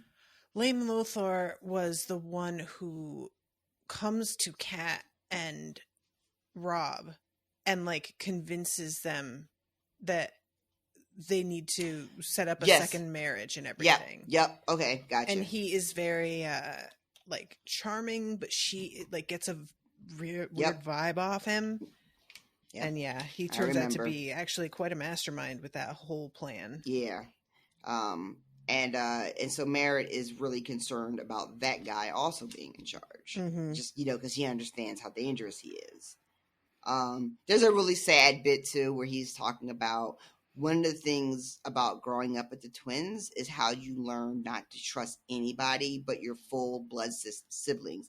Because, and it made me stop and think about Walder Frey, right? You think about like all of his wives and all of these kids he's had, it's almost like kind of a bit of a joke.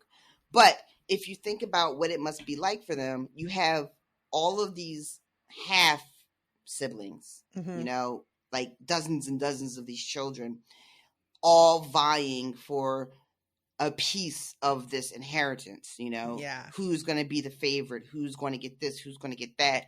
And the sort of infighting that probably occurs amongst them that don't really make it to page in the book because it's not part of like the main story, but really how intense that must be, and how you would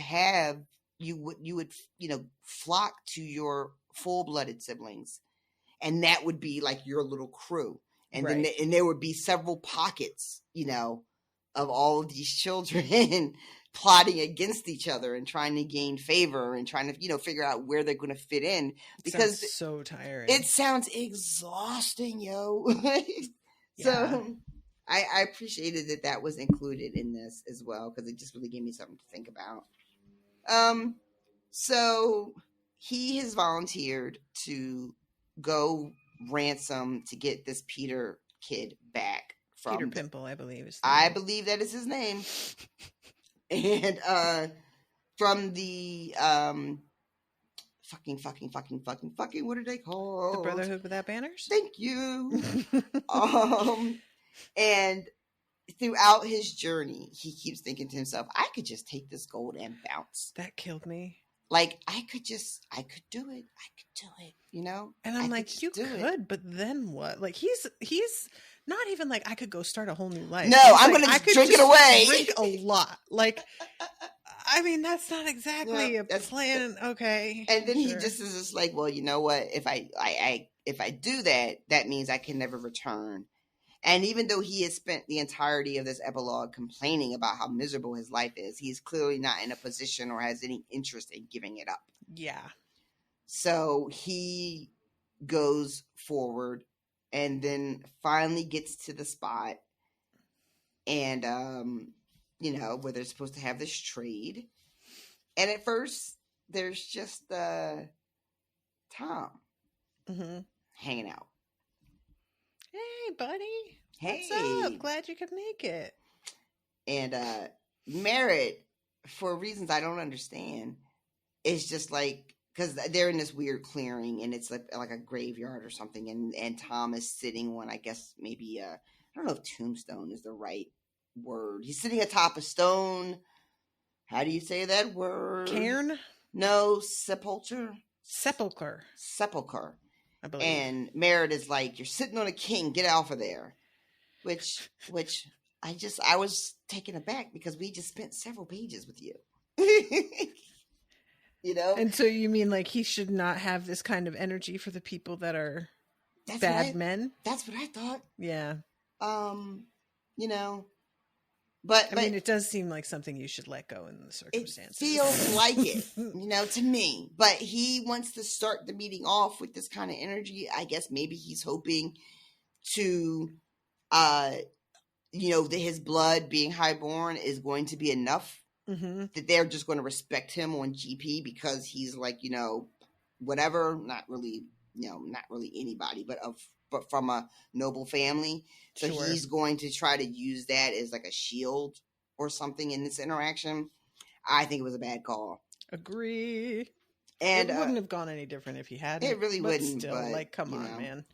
And so he has no idea who Tom is. And Tom is like, I was at the wedding. Not the red wedding, but I was at the his daughter's wedding. His daughter's wedding. Yeah. Because it turns out that Tom is like kind of related to the man that she married, the Pete. That Pete, Tom says. So then now we're here. And I love this one moment too where he's talking to Tom about like the wedding and everything, and then a voice is like, did you bring the gold? And Meredith's like, goddamn outlaws, every time they're always hiding in the goddamn bushes. You think it's one of them and then it's 20 of them. Yeah, and this does turn out to be of a real concern as he looks up and realizes that there are at minimum a dozen dudes here. And they all have him surrounded as well. And there is no sign of Peter with them whatsoever. But there's a woman. He notices she's all bundled up though, but he's not really paying her too much attention. He's worried about like what's about to happen next. And in this fucking moment, they just where's the gold? And he goes, in my saddlebag. You'll get it and before he can finish his sentence, somebody just walks up and runs his pockets. They just fucking it's so disrespectful. They just come up, go through his bag, snatch that pouch of gold, and that was literally all the leverage he had. And it wasn't even much leverage, but at least he had it. Yep. Now it's gone. And he's just standing there with his dick in his hands. And it just goes downhill. He is outraged because this is not how it's supposed to go. You promised that you would do a fair trade. But in his mind, he's like, they're going to take this fucking gold and keep Peter. Which it hasn't occurred to him yet that his life is also on the line. No, it has not. He's thinking, I'm getting hustled. How am I going to go back and explain to everybody that they didn't keep up their end of the deal? I'm going to come back without the gold and without Peter. How am I going to explain that, It hasn't occurred to him that you are not going home. Yeah. And it had occurred to me. I mean, it occurred to me in a sense that I was like, oh, this isn't going to end well for him. But I didn't know exactly why it wasn't going to end well for him. Right. If you guys understand what I mean. What their motivation would be. Exactly. Yeah. So there's a very cute moment between the brothers where I believe Merritt demands to talk to Barrick to know which one is Barrick. And then Jack is like, that's me. And then Lem is like, you're a fucking liar. It's me. It's my turn. I do really enjoy that. I did too. And because like they're fucking playing in his face. They're about to kill you and they're having a chuckle.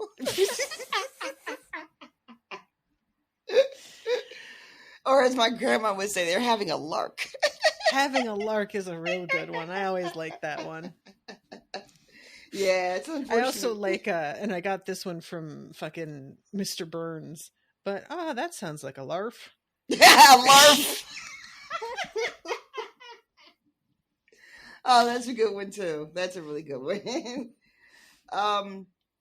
So then Meredith's like, all right, you know what? Everybody calm down. Everybody just calm down.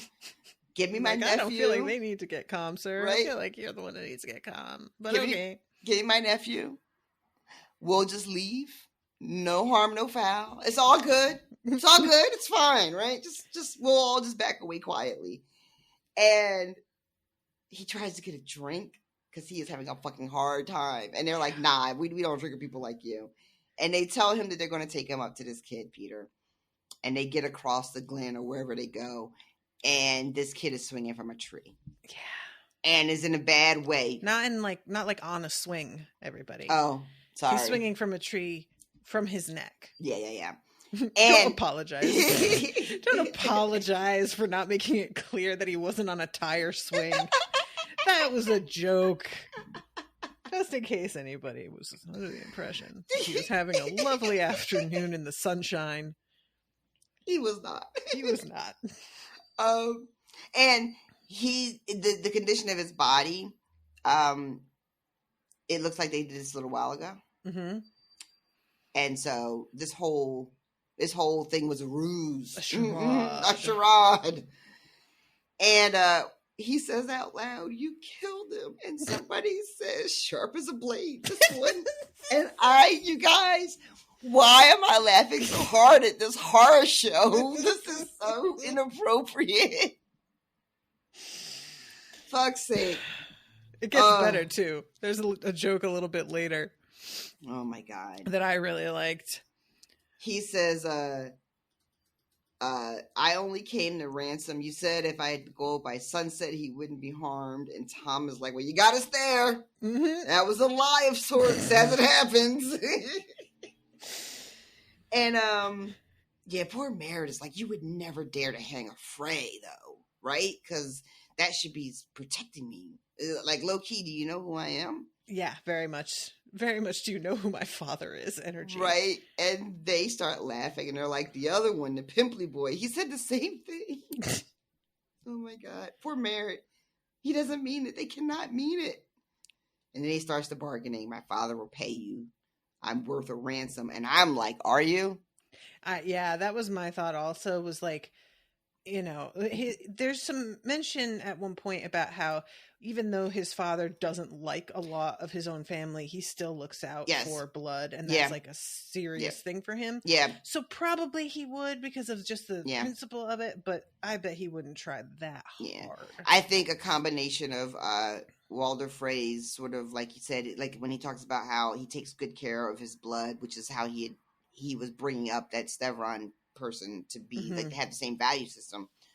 And also we know Walder Frey is like hyper focused on like people's perception of the family. And I don't think that he would just be letting people kidnap Freys willy-nilly. You know what I mean? Like it doesn't look good for the family.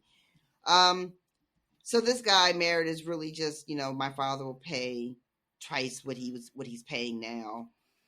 And one of the guys is just like, dude, do you think he's going to fall for the exact same bullshit twice? He might be half blind and gouty. But yeah, come on. Same exact okie doke. I don't think that's going to work. Yeah, not going to do it. And then Merritt is like, "All right, well, you know what he will send? He's going to send 100 swords instead of 100 dragons." And they're just like, "Well, he has to catch us." And let's see it. Yeah. And then they asked him, I want to ask you a question. If you tell me what I know, I'll tell them to let you go. This is my joke that I loved. This plays out very well. So what they want to know is they're looking for the hound. And they say, you know, "Have you seen a dog?" Looking for a dog. And they describe, you know, the hound. They've been on his tail actually for a while now. Get it? Oh my God. You guys, I'm so sorry. I really, really am sorry about that. That was, whoa. Oh. Let's all just forget it happened. So they have been looking for him, and they have found the ferryman that took them across the river. They found the guy that they robbed on a King's Road, and they want to know, did he make it to the Red Wedding? And Merritt can't confirm it or not. They, you know, try to describe it. You know, he was traveling with a child, maybe a girl, maybe a boy. And Merritt is just like, no. But I was inside. You know, there was feast outside. There's a camp, you know. You know, he could have been out there anywhere. I wouldn't know. And in another moment of playing like a really spot on for the moment song, they start playing the song "The Day They Hanged Black Robin." Yes. It's a little too on the nose if you ask me. But yeah, sometimes those needle drops don't exactly work. Mild spoiler, but there's a point in the new John Wick movie where he has to run and hide, and the song Nowhere to Run To starts playing, and I was like, really, guys? Are we doing that? Okay. Feels very on the nose. We were up to some higher standards in this, but I guess. Are we all just going to sit here in this theater and pretend that was okay? Right. So he tells them what he does know. And I think this is when they're just like, we're going to kill you anyway. And the joke is basically like, well, I told you, did I tell them to let you go? Let them go. Go fuck yourself. Go bugger yourself, the big outlaw replied brusquely. The singer gave Merritt a helpless shrug. Oh, you fucking asshole. Yeah, it is. Poor Merritt. I haven't done anything to you. I haven't done any harm. I answered your question. I have children. And then we start to get to what's really happening. Yeah. And One-Eyed Jack is like, yeah, children that the young wolf will never have. And they talk about Merritt is trying to basically defend what his family has done using his father's words. Yep. You know, he shamed us. Everyone was laughing at us. We had to cleanse our honor. And they say... There's nothing like breaking the laws of hospitality that are seen are as good as like the law to cleanse the honor of your family. Yeah, make it make sense, young man. And so they reply basically like, well, what are a bunch of like low-born people like us supposed to understand about high-born honor, you know?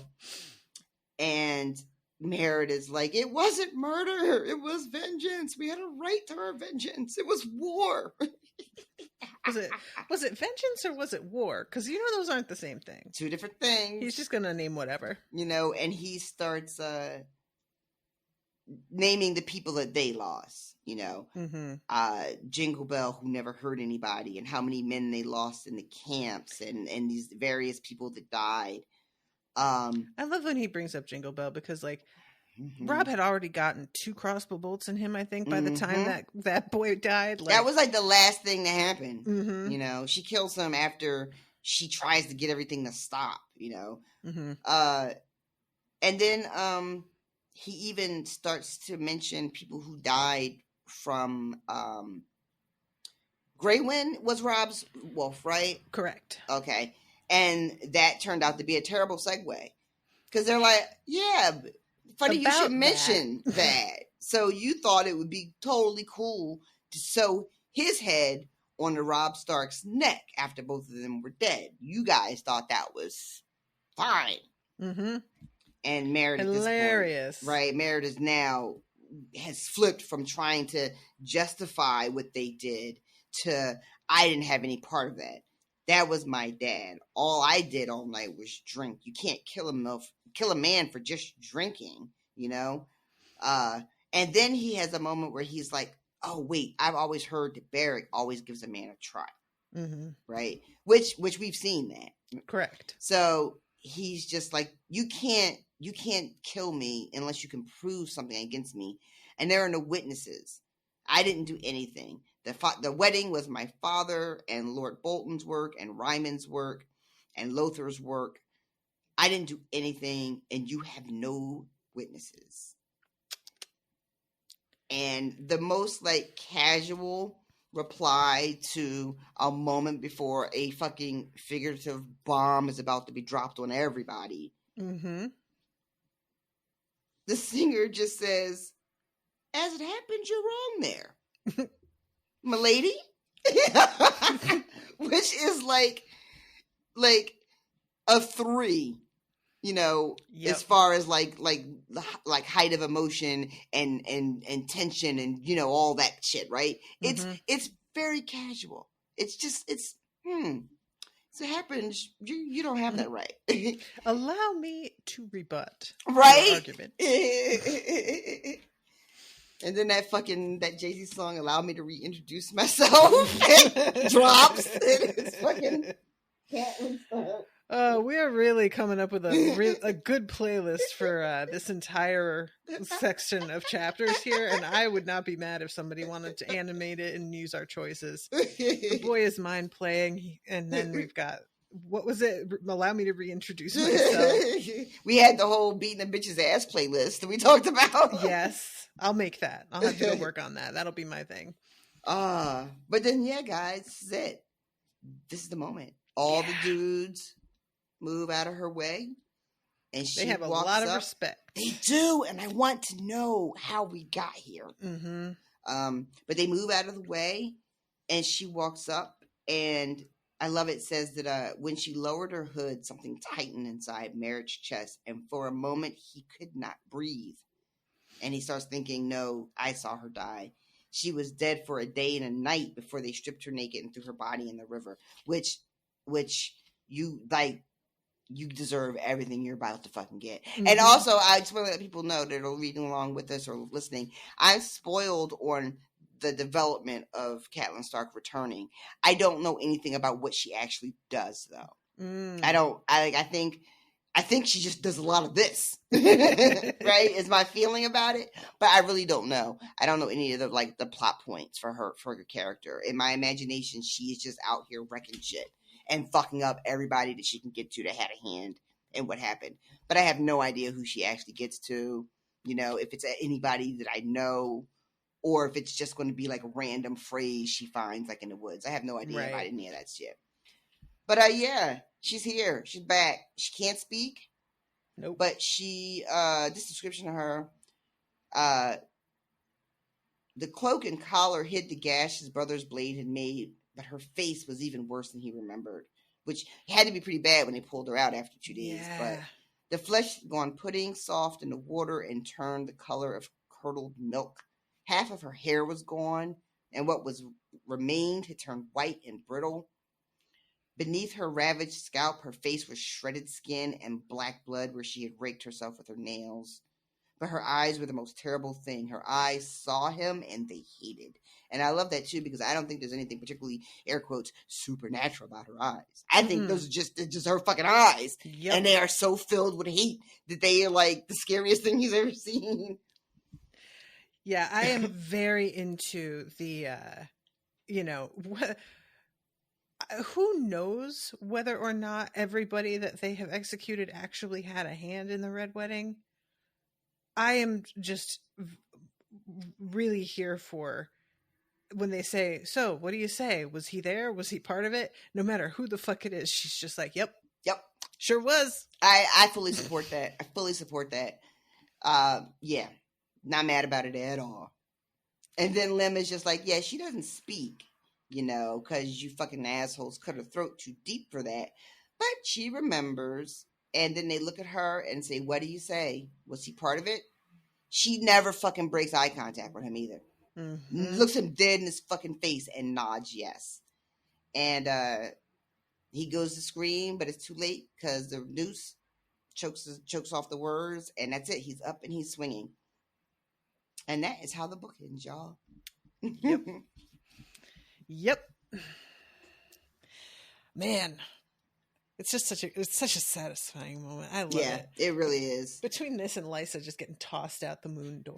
Yeah. A lot of good moments here in the end of this book. Yeah, and I I know that the show, because one of the things that always like feels like there was never enough real comeuppance, in the show. People very weren't much, and like lots of people fucking died, but they didn't die for doing the things. Exactly. It wasn't justice. It was just happenstance. Mm-hmm. Like I think the closest we get, and I'm probably forgetting some shit, but I think one of the biggest moments that comes close to feeling like justice is, of course, Arya feeding Walder the pie.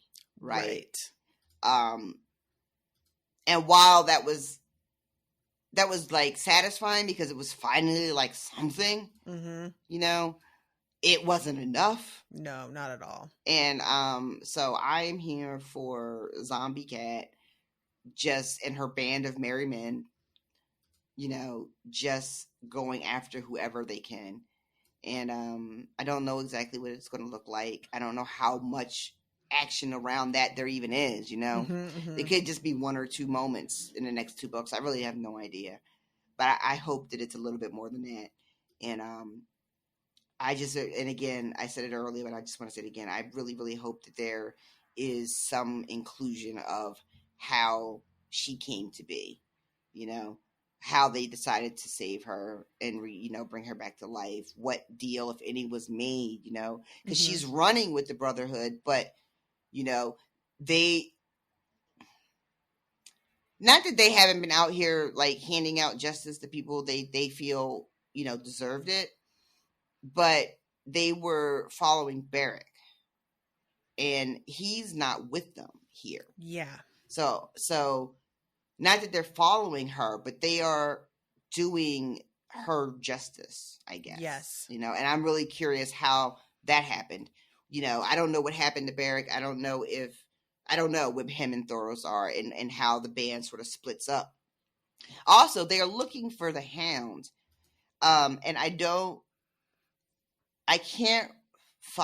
cannot remember.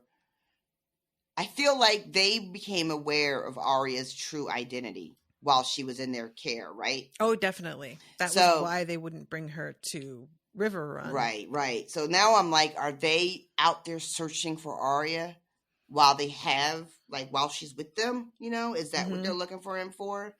Because if that's the case, then it makes my heart break because I know like they're so close to catching him, but I know that she's not with him anymore. Yeah. And I'm just, and also though, do you want her to see her mother? That's the next. That was exactly what I was about to say. Like, there's an impulse in me to be like, "Oh my God, they were so close," but then immediately after that thought, being like, "Oh, but do I want that for her though?" Yeah. But it's almost like this is going to sound fucked up. I don't want it for Arya, but I kind of want it for Kat. And would she? What would? How much can she recognize? That's the thing. I don't know. Yeah. I almost want, is she have enough humanity in her, which I can't, there's nothing about this ritual so far as I've been told that takes your humanity from you. Like Barrett comes back and he's still him, But, if there's a way for Kat to just know that Arya is alive, yeah, and see her, because she, she never got any of that.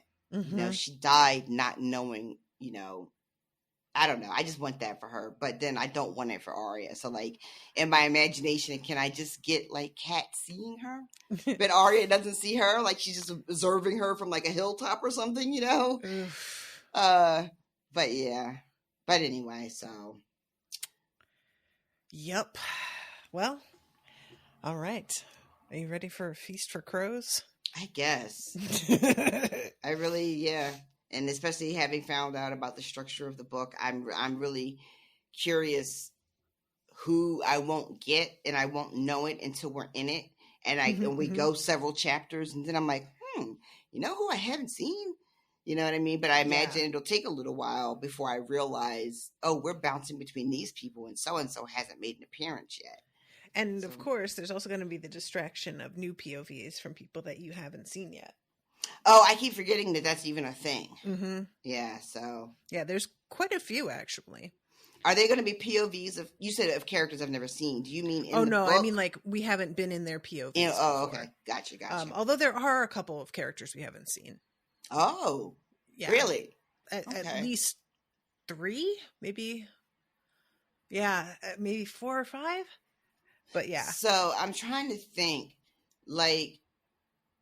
throughout, it remind me, we get a lot of Cersei in these books, but I can't remember the last time we had her POV. We haven't. So there's never been a Cersei POV, has there? No. Ooh, I wonder if she's going to be one of the people that we get. It's weird because you know what? She's been so present. Oh yeah, feel like you've had her. Yeah. I get why you're making a mistake. All right. Well, you know what time it is? New patron time. All right, I'm super excited. I don't want to do the, as I said on the Ray Bear episode, I'm not doing an air horn for every name this time because there are quite a few people this week. But, so I don't want everybody to get extremely tired of it. But I am doing an air horn for each name in spirit. We have got Katie, Chris Manley, Anita Christendaughter, Cohen Hertogs, Equation Panda. I love that. I love when there's like a bunch of names and then there's just words that somebody put together. Alicia McNamara, Rebecca Langwitz, Arturo Velasco, Dognaut, and Bilal Gondal. Whee! Thank you guys so much for becoming patrons. I know that there has been a lot of upset with the Discord and that there have been problems. If you are experiencing like loss of channels that you used to post in, try reconnecting your Patreon to your Discord account. You have to go into your like Patreon account on I think on desktop and reconnect it that way. And that has seemed to solve it for most people.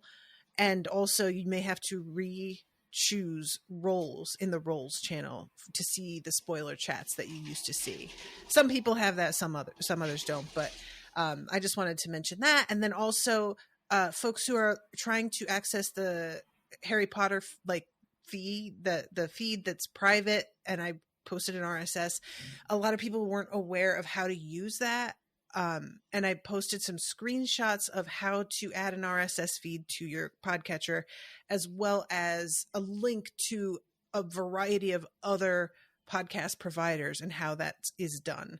I don't use them, so I couldn't screenshot them personally, but there is a good article that has the step-by-step for a number of different providers. So, and it's really, really easy.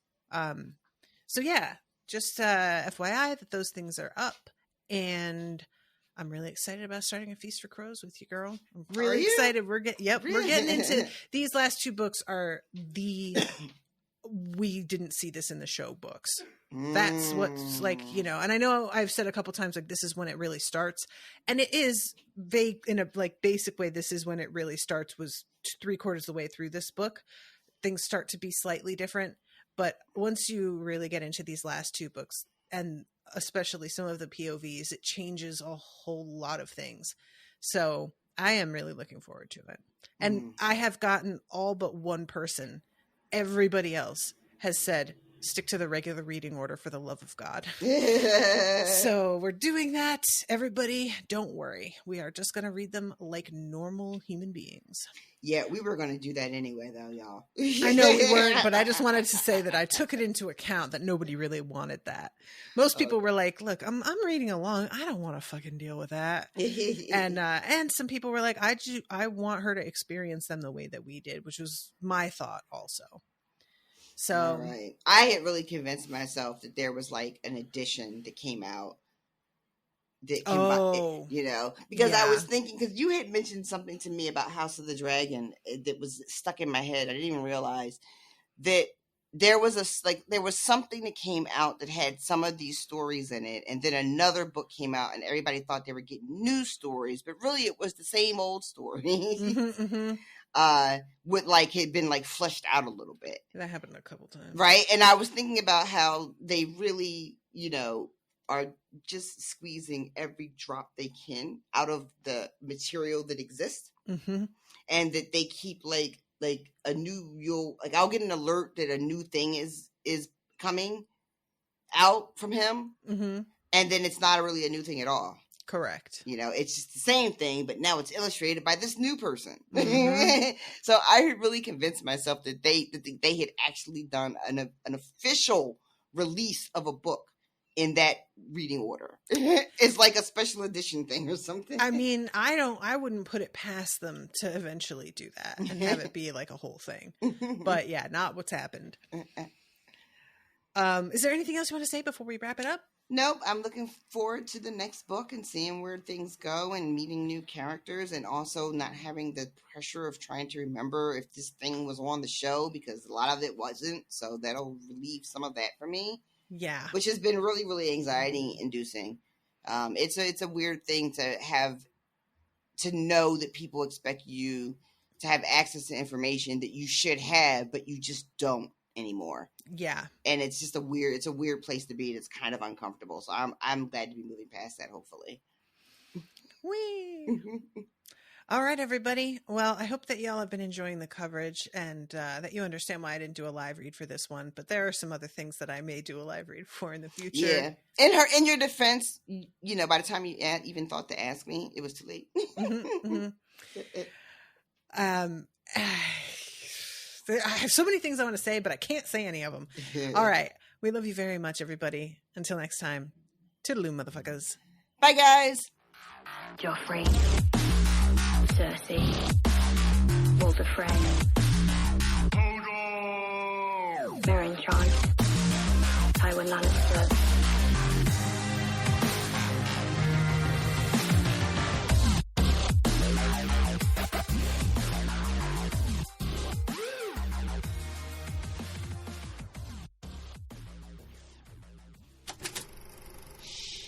That was an Unspoiled Network podcast.